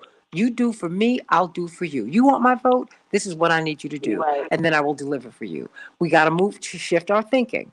I appreciate you and I don't appreciate you. You coming through. Good for you. So you might be able to get my vote again. How about that? Hello? You might. Perhaps. You got to keep on working. Hey, honey, my parents have been married 60 years. My father's still working. Okay? Yeah, that's what you're supposed to do. How about that? Please. Absolutely. Yes, it was. I agree that it was a campaign promise. However, I really don't feel like he should have announced it. He should have announced that he was going to put on or nominate someone who was the best qualified person for the job. And if he was asked or prompted about it being a black woman, we'll wait and see, is what it should have said. And it just keeps going into if he makes that announcement, he already knows the people who are going to get riled up behind it. And it's like, and then they all go into the whole thing, oh, well, are you going to find a qualified black woman? Of course it's going to be a qualified black woman. But it's all a part of that social engineering. Keep thinking that it's blacks against whites or whites against blacks, all about race, and it's about if we're getting handouts or not. And they know that that's a part of it. And they keep playing into that narrative of we got to give blacks handouts. No, there's a lot of black professionals, especially women and men, that deserve that position. So go find the best candidate. And if it happens to be a black person, that next person in line, absolutely. But I understand that it's a politics thing and that was a campaign promise. But it just keeps going into that narrative of race. But no, and racism. That's what keeps dividing our country. Race is not the problem. Racism. Racism is the problem, Diva, not race. Because we're all different races. That's cool. It's racism that's the problem. And you know what? I'm tired of it. I'm not trying to be white. I'm not trying to be brown. I'm not trying to be yellow. I'm not trying to be anything. I like being a black woman. That is it. My race is not a problem. Your racism is. Period. So let's rid ourselves of that. Why don't we deal with that? And anti-black racism is just the most egregious. It's awful. See, we're the only people who can't pass into whiteness here. We need to be able to talk, everybody. So we gotta move things along here on the Santita Jackson show. Come on now, let's talk about this. Let's talk about this. Why is a black woman on the Supreme Court a problem? Why? Back with more of the Santita Jackson show in just a minute. Okay, you're about to. Yeah, yep. Honey, I'm sorry. I'm trying. You all keep talking. I'm trying.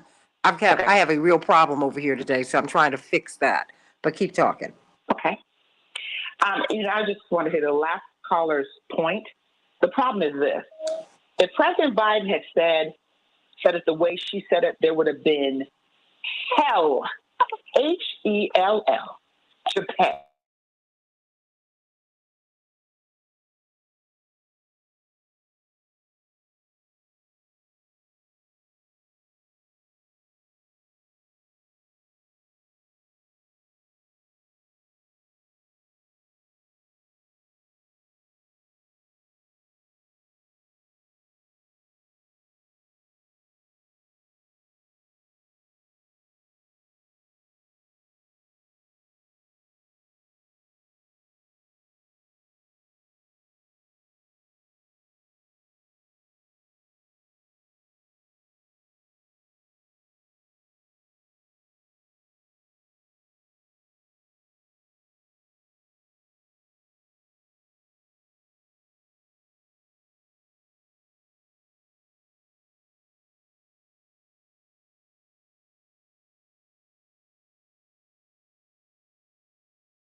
why the black man didn't vote? When he put Elena Kagan up first and then Sotomayor, I said, you don't want to put one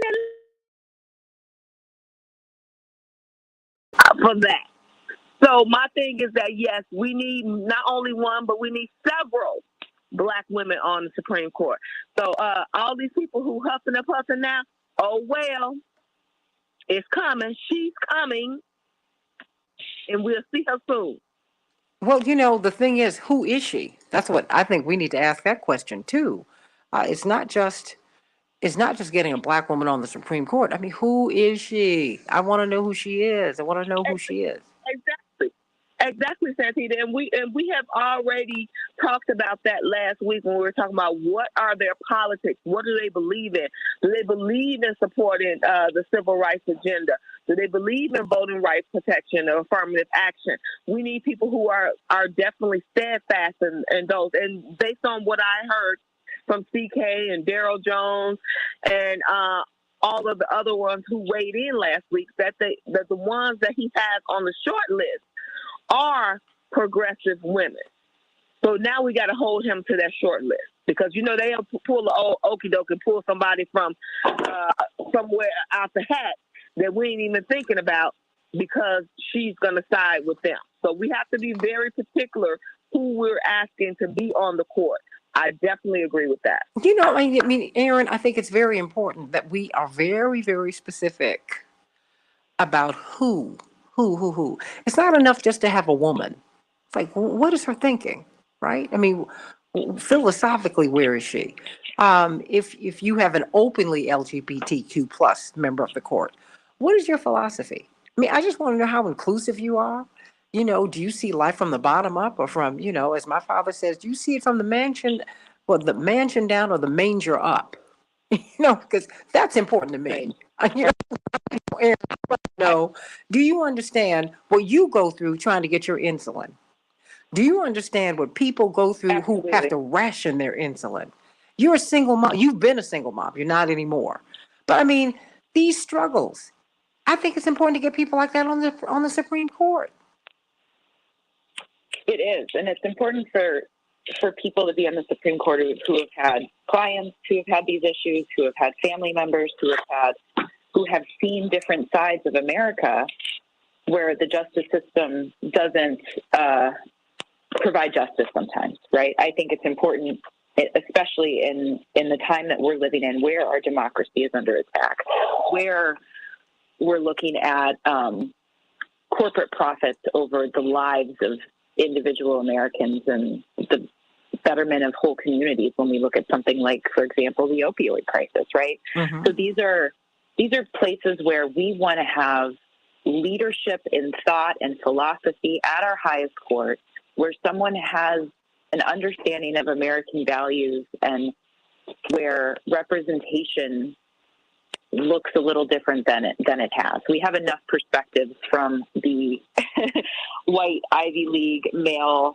moderate conservative point of view, right? We have, I think, enough Ivy League perspectives, frankly, on the court. I think that there are hundreds of qualified jurists and justices that have gone through the state system, right? That is designed to make sure people are getting those scholarships and opportunities. So I think we need to look at that whole process a little differently, and I hope the next generation of nominees can be a little bit more representative in a variety of ways, right? Mm-hmm. When we're looking at enforcement of disability laws, you talk about insulin prices. That's relevant. What are your thoughts on Citizens United and how much power corporations should have? Where are we with regards to protecting the health and welfare and physical autonomy of women state by state, as we're going to see changes to abortion laws in this country? We have to ask some tough questions. This is going to be a hard process, and I'm really hoping that the next nominee will have the full support of the White House and its partners to make sure that it's a seamless process, right? We saw what happened with Merrick Garland, for example. We need to make sure that this nominee gets through and gets through easily. And having those vetting pieces completely taken care of, making sure that they have the proper public support is going to be crucial. I want you to call me at 773-763-9278. And those of you, I've been trying to reconnect on Santita Jackson and Friends throughout the show. I looked up when I got on and I wasn't there.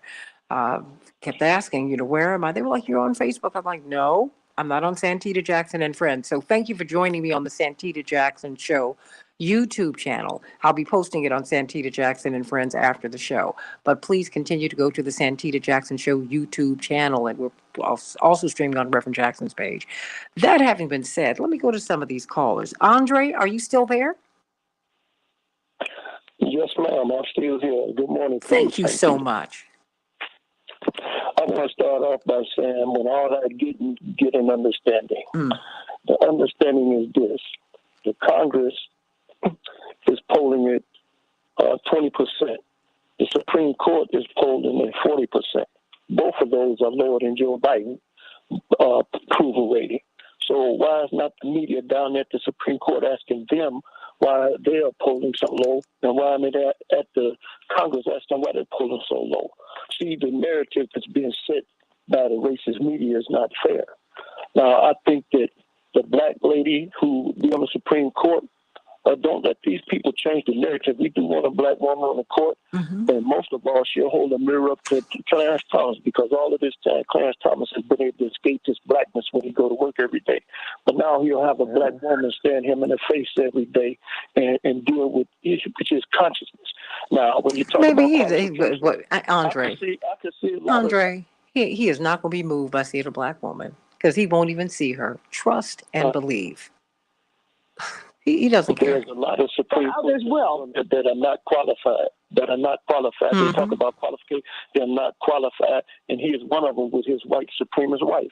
Now, let's talk about the justice on there that didn't want to wear his mask 2 weeks ago. Forced on the side of my order have to do from home. So we talk about qualification. It's just strange that every time we talk about fairness, the white people don't reflect. White people have had the luxury of having white people on the Supreme Court since far back as I can remember. So that's just some racist talk. That's not rationale they're using. That's racism that they're talking about. They want to keep the courts white. Just like you said earlier, they want white. They don't want nobody to vote for the white men in this country. And this also puts the spotlight back on Kirsten Sinema, because if it wasn't for the civil rights movement and voting, she wouldn't even be able to be who she is. She wouldn't even be in that position right now. So let's support these black. Don't let them change the narrative, and let them make us start questioning our blackness and reevaluating our blackness. Let the black lady get on the Supreme Court. And I'll just close with this. My choice is Miss Childs. Well, let's look at not only with okay. You know what? I hope that we will examine who she is. As you know, I think your blackness is important if it has informed your experience, right? My thing is just having a black person on the Supreme Court.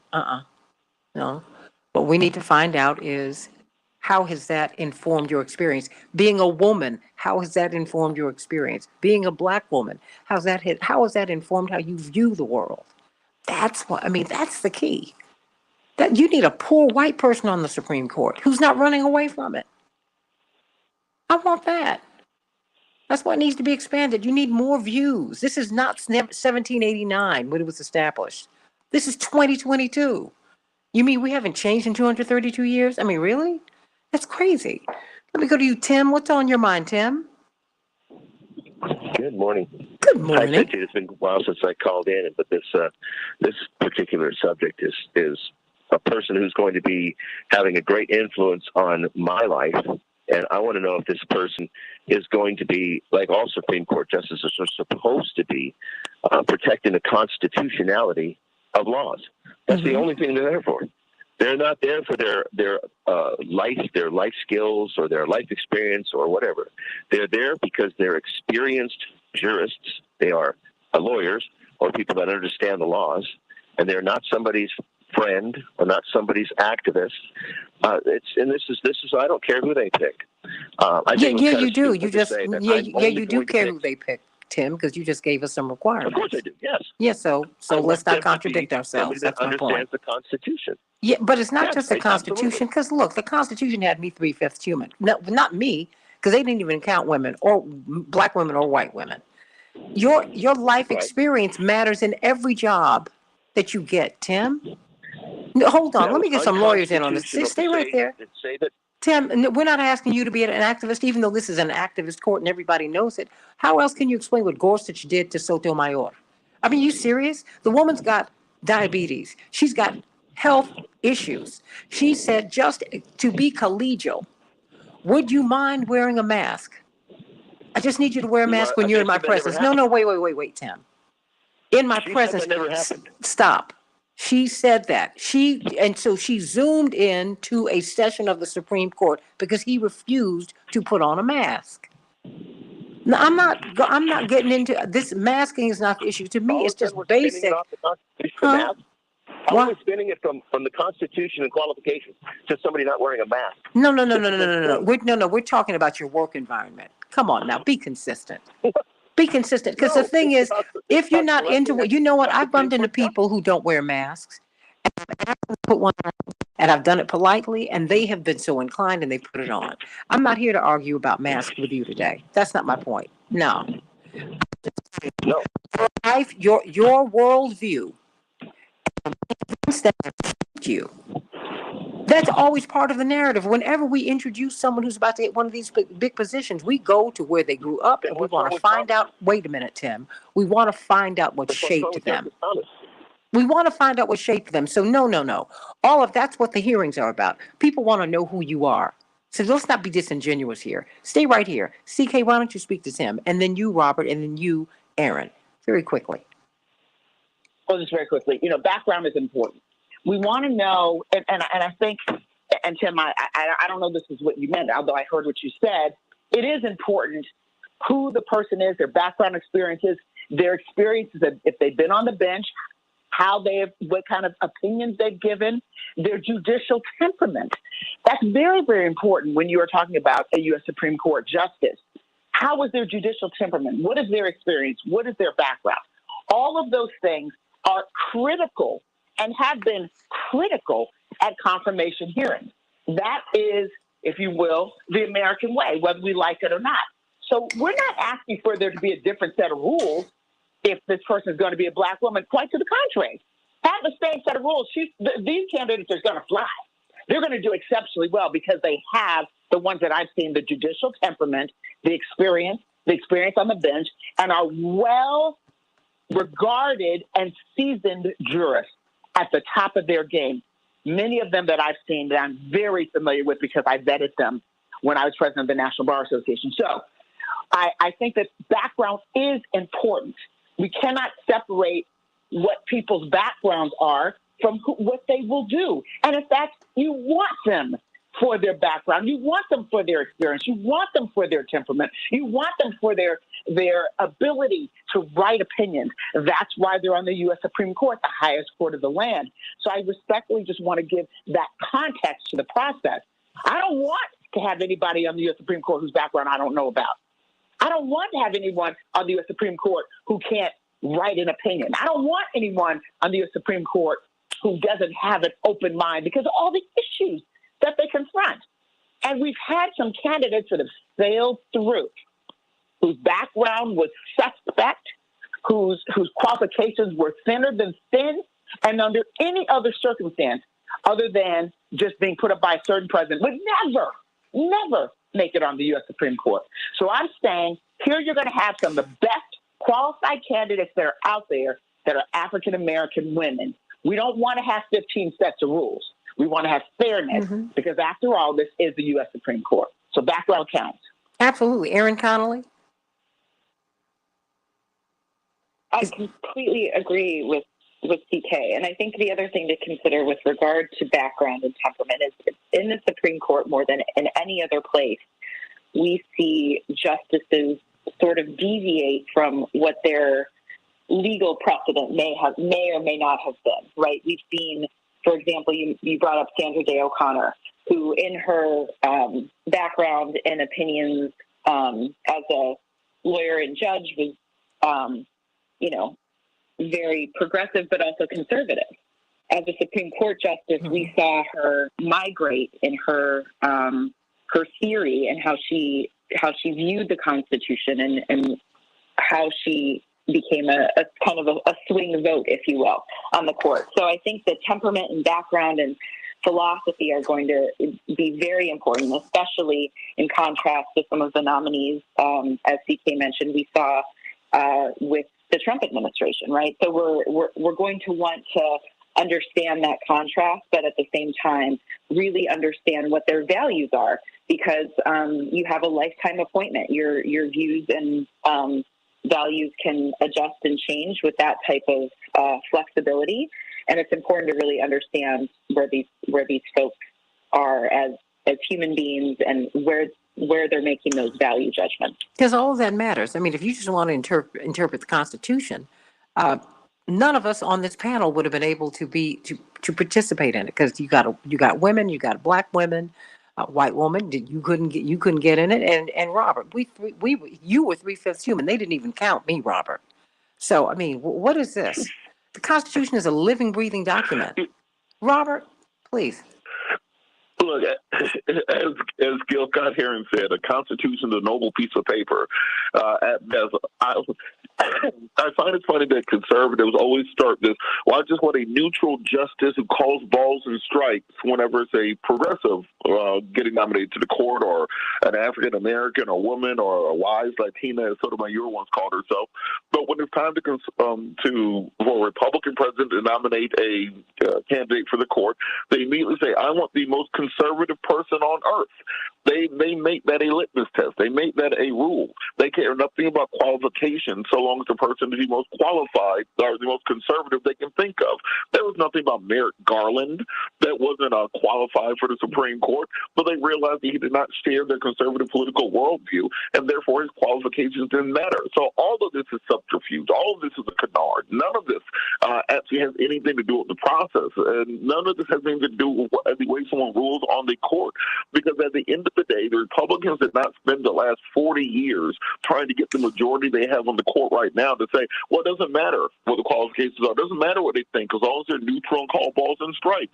No, they made sure to spend the last 40 years trying to stack a Supreme Court that would get rid of all campaign finance laws so billionaires and billionaires could control elections.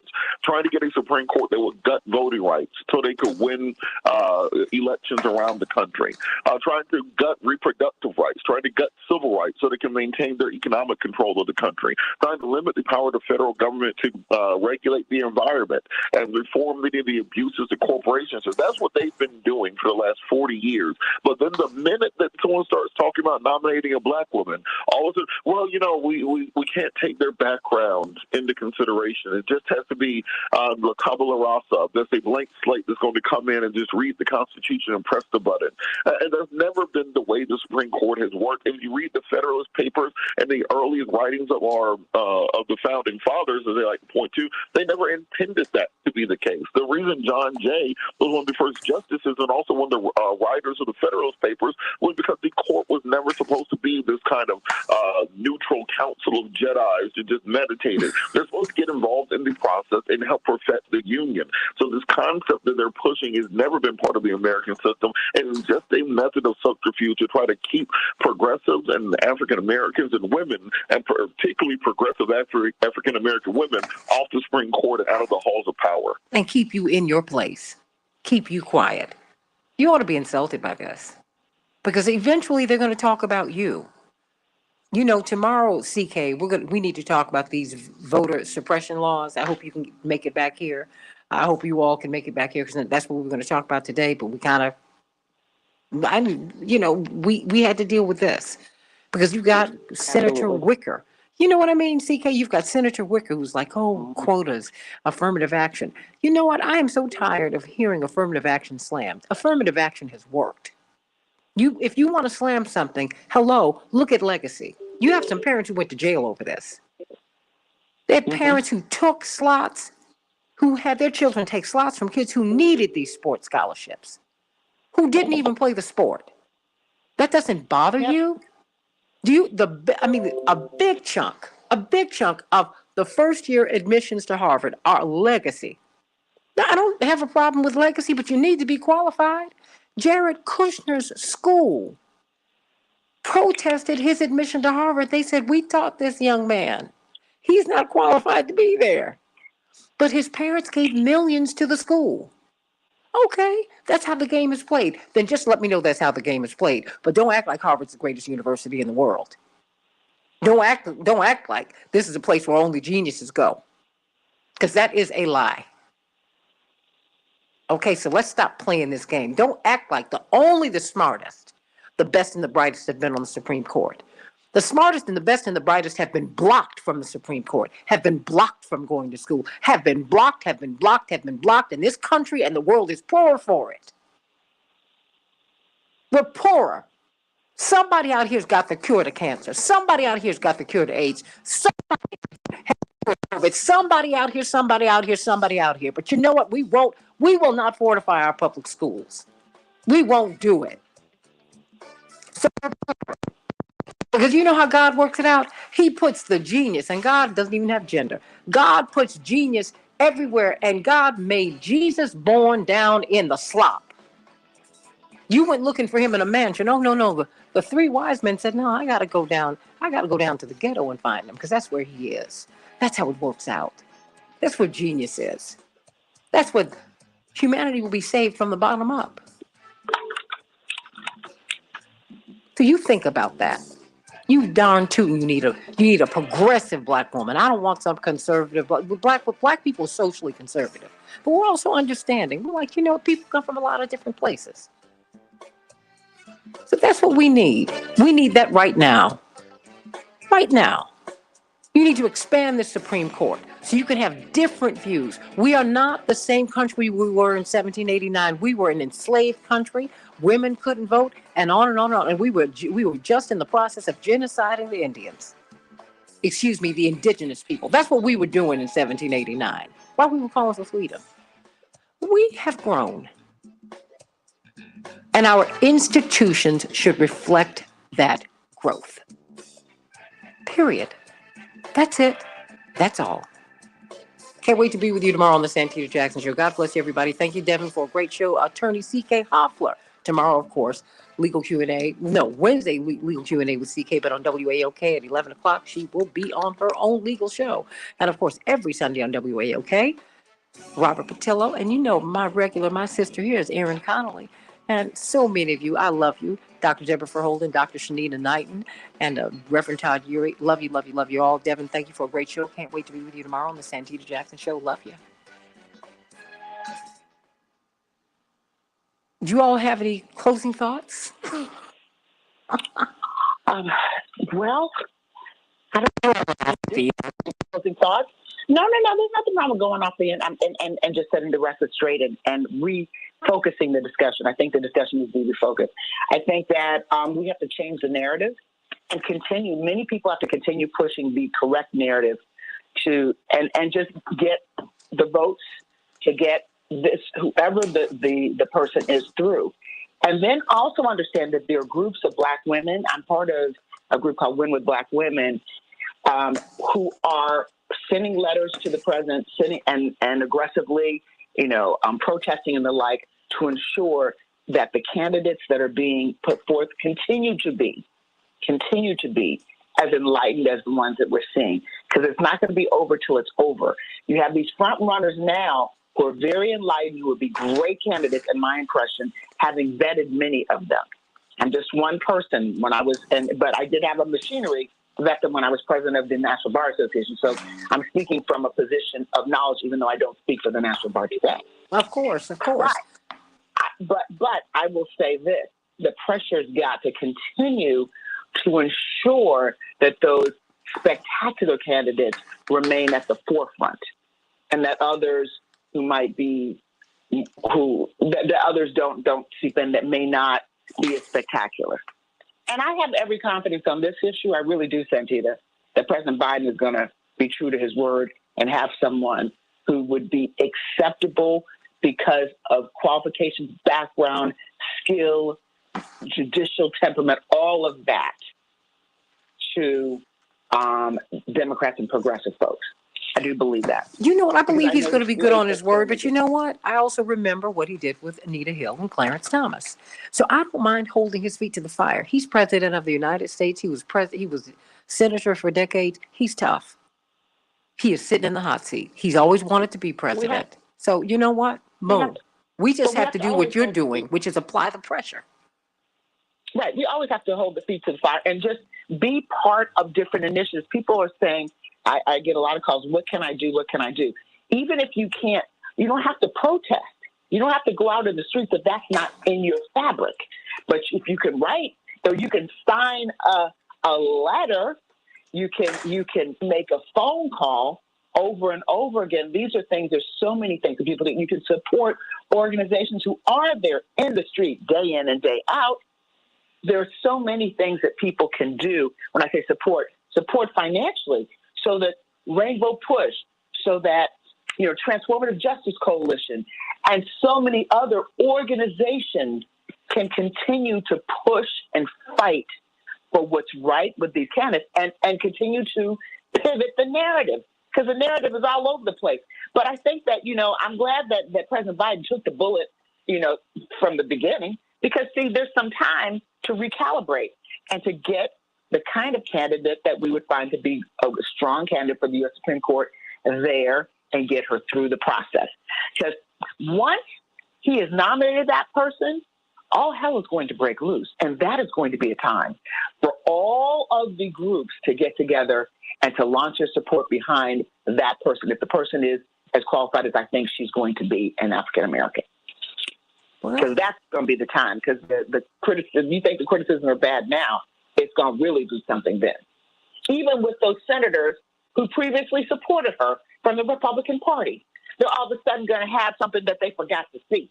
Oh, I forgot. I wasn't aware of this, that she actually wore red socks to school or red, green, and yellow socks to school, those three colors, when she was in kindergarten, siding with, Nelson Mandela and those liberal groups in South Africa.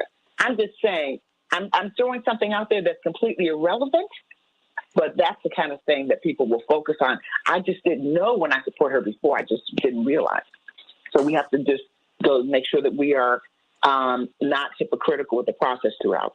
Absolutely. I mean, I just, because all of these people came through a very interesting time, Aaron, in our history. When you would have participated, if you were at Yale, you would have been part of the shanty town that they had, in solidarity with the oppressed peoples of South Africa. I mean, this is part of being an American. So all of this talk about, I just want someone who's going to obey the Constitution. Honey, I hope not. Because the founding fathers knew that this was a document that was made to be amended. Aaron, are you still there? We just have attorney CK and Chaparral here. Okay, Chaparral, you still there, because you still have something you want to say. Go on, girl. Yes, Santita, I'm still here. I'm just listening to CK and Robert and everyone just expressing the need that we need this for, because I believe that, having a black woman on the Supreme Court adds balance, and it makes America look like America. I mean, literally, you had a whole body of white men affecting change for the entire country for years, for decades, for centuries. And it is time that we now make America look like us, so that way we can bring some balance and fairness into this whole process. Absolutely. I mean, and the thing is, this is to make America what America's supposed to be. And mind you, let's be very clear, this was not the original idea. Okay? So I think we need to be honest about where we have come from with America and how far we have come. This was not the original idea for America. But you know, what did the great bard of Harlem, as Dr. King called Langston Hughes, America was never America for me. But this, I swear, America, you will be. So let's get going, people. Let's get going. Yeah. No. You know, you can say black people are not part of the mix. This was a European imperial project. It started that way. It just didn't end up that way. It started that way. It just didn't end up that way. This was a project. You had the Spaniards who came over here. That's how Christopher Columbus, who never came to the United States, that's how they got over here. They were over here they were raping and pillaging, taking gold and precious resources from lands all around the world. And they, didn't want to come and participate. No, They killed people, put smallpox in blankets, gave folks diseases. Lord have mercy. When you just think about it, you better try and ask for some redemption. Because no sin goes unanswered in this world. Not one. Mine, yours, anybody's. Individually, institutionally. We're trying to get things right, y'all. So let's just get things right. Let's get things right. I knew you understand where I'm coming from, my sister Carol. I love you, girl. You know what I'm saying. Let's just get things right. And you can't have it all. I'm from a family of 5 kids, CK and Chaparral. Nobody could have it all, okay? Oh my gosh. My mother said, look, I didn't have too many kids. I just had to chop up that chicken just a little bit smaller. Put some more gravy in it and stretch it out just a little bit more. She said, when your father and I had each of you, we could not afford any of you. What would you want me to do? You want me to put your sister Jackie back? Jesse, Johnny, Yusuf, you, Jackie. I mean, what you want me to do? We had to figure it out. And America has to figure it out. Figure it out. You don't have anything else to say? I have ranted today. Oh my gosh. And Chaparral, look, everybody loves it when I rant. I don't know why you all like that. No, but it's a great thing, Santita. I think it's great when you when I go off. Rant, you're Thank you. expressing your opinion. But see, the thing is, we have to help guide folks, and sometimes it's just not there, and we have to help guide, and that's the pressure with organizations continuing to help guide, and organizations that are not just civil rights, social justice organizations, but other organizations as well. There needs to be a convergence, just as many of our organizations supported Justice Sotomayor. We certainly did. We teamed up with the Hispanic caucuses and Hispanic organizations throughout the country and throughout the world. The same needs to hold true with other organizations in supporting the first African-American woman who's going to sit on the U.S. Supreme Court. So I know that there are a lot of efforts underway, but I'm saying this is going to be the time, once we do have a nominee, to ensure that everybody come out globally to support this nominee once the right nominee has been identified. Absolutely. Everybody, and I think we need to be asking questions about who all of these women are, because you know what, we're not monolithic. Nobody is. You need to know who Miss Childs is. You need to know who Sherilyn Eiffel is. Should Sherilyn Eiffel be considered in a serious way? Absolutely. She comes straight out of the Thurgood Marshall tradition. There's a reason. Of course she should. I've not, Santita, to be candid with you, I've not seen a single person who's been. Now, every day some more people are added, but I'd say 90% of them I am very familiar with. The other 10% I do research on. I've not seen a single one who should be thrown out. That's just me. So, but I do have to run, Santita, but I want to thank you for this conversation. This will be the focus of my every show until there's a Black woman confirmed on the U.S. Supreme Court. We're going to have part of my segment dedicated to this. So the president said he's going to come out by the end of February with his nominee. So we should expect someone, and then the process will begin. It's going to be important for those of us who do have a voice, who can speak truth to power, who can lend the airwaves to people speaking about this to help educate the public and allow them to ask questions to do that. That's just my view, whether it's on radio, on television, when this is being discussed, or elsewhere. Podcasts, because it's an important issue and the time has come. I agree. Chaparral? I agree with everything CK is saying. I'm trying to figure out why it's taking him so long, but okay, I guess I'll give him a month and I won't hound him because I believe he already knows who he wants. And so we just have to get him to do what he needs to do. But we still can't forget about voting rights and all of this stuff. We still have to push on all fronts. Well, you know, we're still on Facebook, but if you would do this, CK, and we're on YouTube really today because I've got to call Chaparral so we can go on and get reconnected here. But what I'd like to do is I do want to go through what's happening around the country with these voter suppression laws, CK, if you have any time tomorrow. That's really important. Okay. Because as I read an Intercept article, and I encourage everyone to go to the Intercept, and I think you all have close to 2 million downloads for your podcast, this award-winning podcast that's Chaparral's podcast, Somebody. And in fact, she's going to be speaking, CK, at the South by Southwest Festival. Isn't that fantastic? That is great. It's fantastic. It's phenomenal. It's phenomenal. That's So, more than fantastic. That's phenomenal. it's phenomenal. But on the Intercept, the publication with which she has been working, they have an article. I'll send it to you today, CK, about New Hampshire and their voter suppression laws. This is happening everywhere. You know, anytime you have New Hampshire. New Hampshire. Do you understand what I'm saying?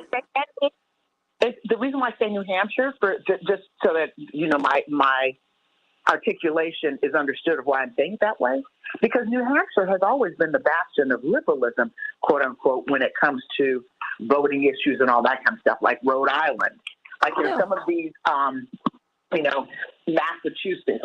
So when we see states like that are experiencing voter suppressive laws and that are going. And actually, from what I understand, I have to study a little bit more. What is happening in New Hampshire is taking us back to the Tea Party days.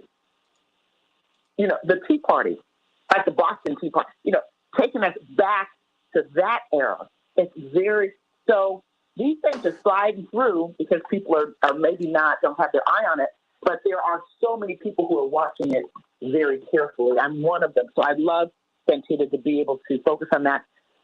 Every meeting that I've had and these are all virtual meetings, some in person, but one's a virtual, has focused on the fact that we have to walk and chew bubblegum at the same time.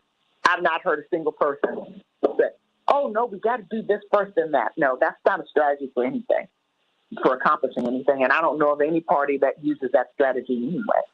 So, voting rights. We've got midterm elections coming up. They are around the corner. They're here. And at stake is Georgia. Hello, at stake is Georgia. They're here. They are right here. Yeah. That's why, but when I'm looking, as I've been reading these articles, and I'm glad Gerald Griggs sent me these little tweets about how they're rolling back the laws in what they're doing, how the laws are rolling back our access to the vote. I started looking, and I said, New Hampshire, live free or die. Oh, come on, y'all. No. We got to talk about this because physically you're going to find out when you try to get to that poll. That's what's going to happen. That's when you're going to find out. That's when you're going to find out that, oh my gosh, I can't vote. You know, when you get to Arizona, you need a fingerprint and your passport or your naturalization papers. Please. Yep, that's really. No. Okay, then I have to run. Love you. I've got another call. But love you too, and thank you so much. It was a great meeting. Great talk, great. You know, and thank you for being so patient with me as I kind of moved off of what we were going to talk about today. But you know, when I came across I said, Right, but you know what? We have to pivot with the time. This is a big issue. I mean, for me, my struggle is not being so passionate about that nobody wants to hear because I feel some way about this issue. Very quickly, Chaparral, how do you like her passion? You know, Santita, you know I love me some passion now. She is I've crazy. been telling you the same thing, that you have to bring it. When y'all have these platforms like this, you have to bring it. So I love it. I love every second of it. People love that about you. So don't worry about that. People love that. Okay? Well, and you know, well, I appreciate you saying that, and I really appreciate the feedback. You know, usually I express my passion in a courtroom, and I express my passion when I'm being an advocate. This is just inherently something that touches all cylinders of my fabric of who I am. And so, I think we just have to keep the course every day. Some part of my day, as I progress through the day, is going to be devoted to this, because we just have to see this through. This is as important to me as any of the things that we are pushing and doing. Because for me, I want my children, my two sons, to see and to know that a Black woman can be, should be, will be on the U.S. Supreme Court, and that there won't be barriers. It's important for our children to know and understand that it can happen. That woman looked like their mother. That's right. And the young Black boys and girls, their mothers don't have to be lawyers. Doesn't matter who they are, but that woman would look like their mother. The impact that would have is tremendous. Mm-hmm. There's so many levels of it. But we can talk about that another time. I must run. Okay. But thank you so much for providing the opportunity to express ourselves. And thank you, Chapearl. I'll be if I'm not going to get snowed in Chicago, but for all is well, I should be too. We're gonna see. Yeah, I'll be having your food ready for you, Miss CK. I got some. Because you got to come in so I can get my food. I'm eating less today, tomorrow, Wednesday, so that I can set aside some reserves, because I won't be able to control myself with your food. So I'm just putting myself in a position of eating less so that I can make up for it when I get to Chicago. Yes, I can't wait. Send Santita the list, and you know we got you. Oh my gosh. And you know, that means my father will be in the office, which means he's going to go crazy. Chapearl, where's my banana pudding, Chapearl? Chapearl, you abandoned me. Where's my banana pudding? Where is it? Caribbean Queen. Queen 63. You love my preaching girl, and I have never done that. Okay. I just, it just gets, Chapearl, it just gets to be a lot. It gets to be overwhelming. And I guess all I'm saying, L. Stanley Davis, we're going to let you know. We're going to do something with so Chapearl can cater it, okay? I think we need to do that. I'm just saying that, we just need to be fair, and we need to grow up in our politics. That's something Dr. Max Wolf, he and I used to say that. He used to say that, and I was like, whoa, that kind of hit me. He said, no, we got to grow up in our politics and start empathizing, understanding other people's positions, understand the roads that people have walked. What's wrong with having a Black woman on the Supreme Court? I'm not going to even debate that with you. What's right with having only white men on the Supreme Court? Nothing's right about that. Nothing. 233 years. The court was so long, Santita, that was the norm. Of course. And the norm was crazy. So was slavery. Slavery was the norm too. How about that? Hello? Yeah. Okay. I really must run. Okay. I'm so excited about the discussion, but I must run. Okay, bye-bye. Much love, ladies. Much love to you. Later today, Santita. I cannot wait. I cannot wait. So we're looking forward to we can't wait to have CK in town. I think it's great. I'm very, very excited.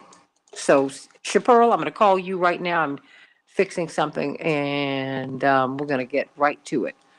Okay? Okay, I'll talk to you in a few, honey. I'll call you in about 2 minutes. Love you all. Right, Thank you for rolling over to the YouTube page. And we're about to be reconnected on Santita Jackson and Friends, but I'm glad you rolled over there because that's where we needed you to be today.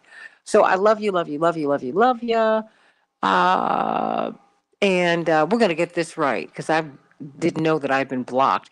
Blu-ray, You sent it to the right address. I finally got it. So would you resend what you needed to send to me at sjackson@wcpt820.com? All right. All right, all right, all right, A King. Love you. I love you all. Love you, Dave Dowling. Love you, Silicon Valley, Linear Bob. Love all of you. Carib Queen. Hello, my darling. I love you. I love you, darling. Love you, love you, love you. Love you all. Can't wait to be with you tomorrow. God bless.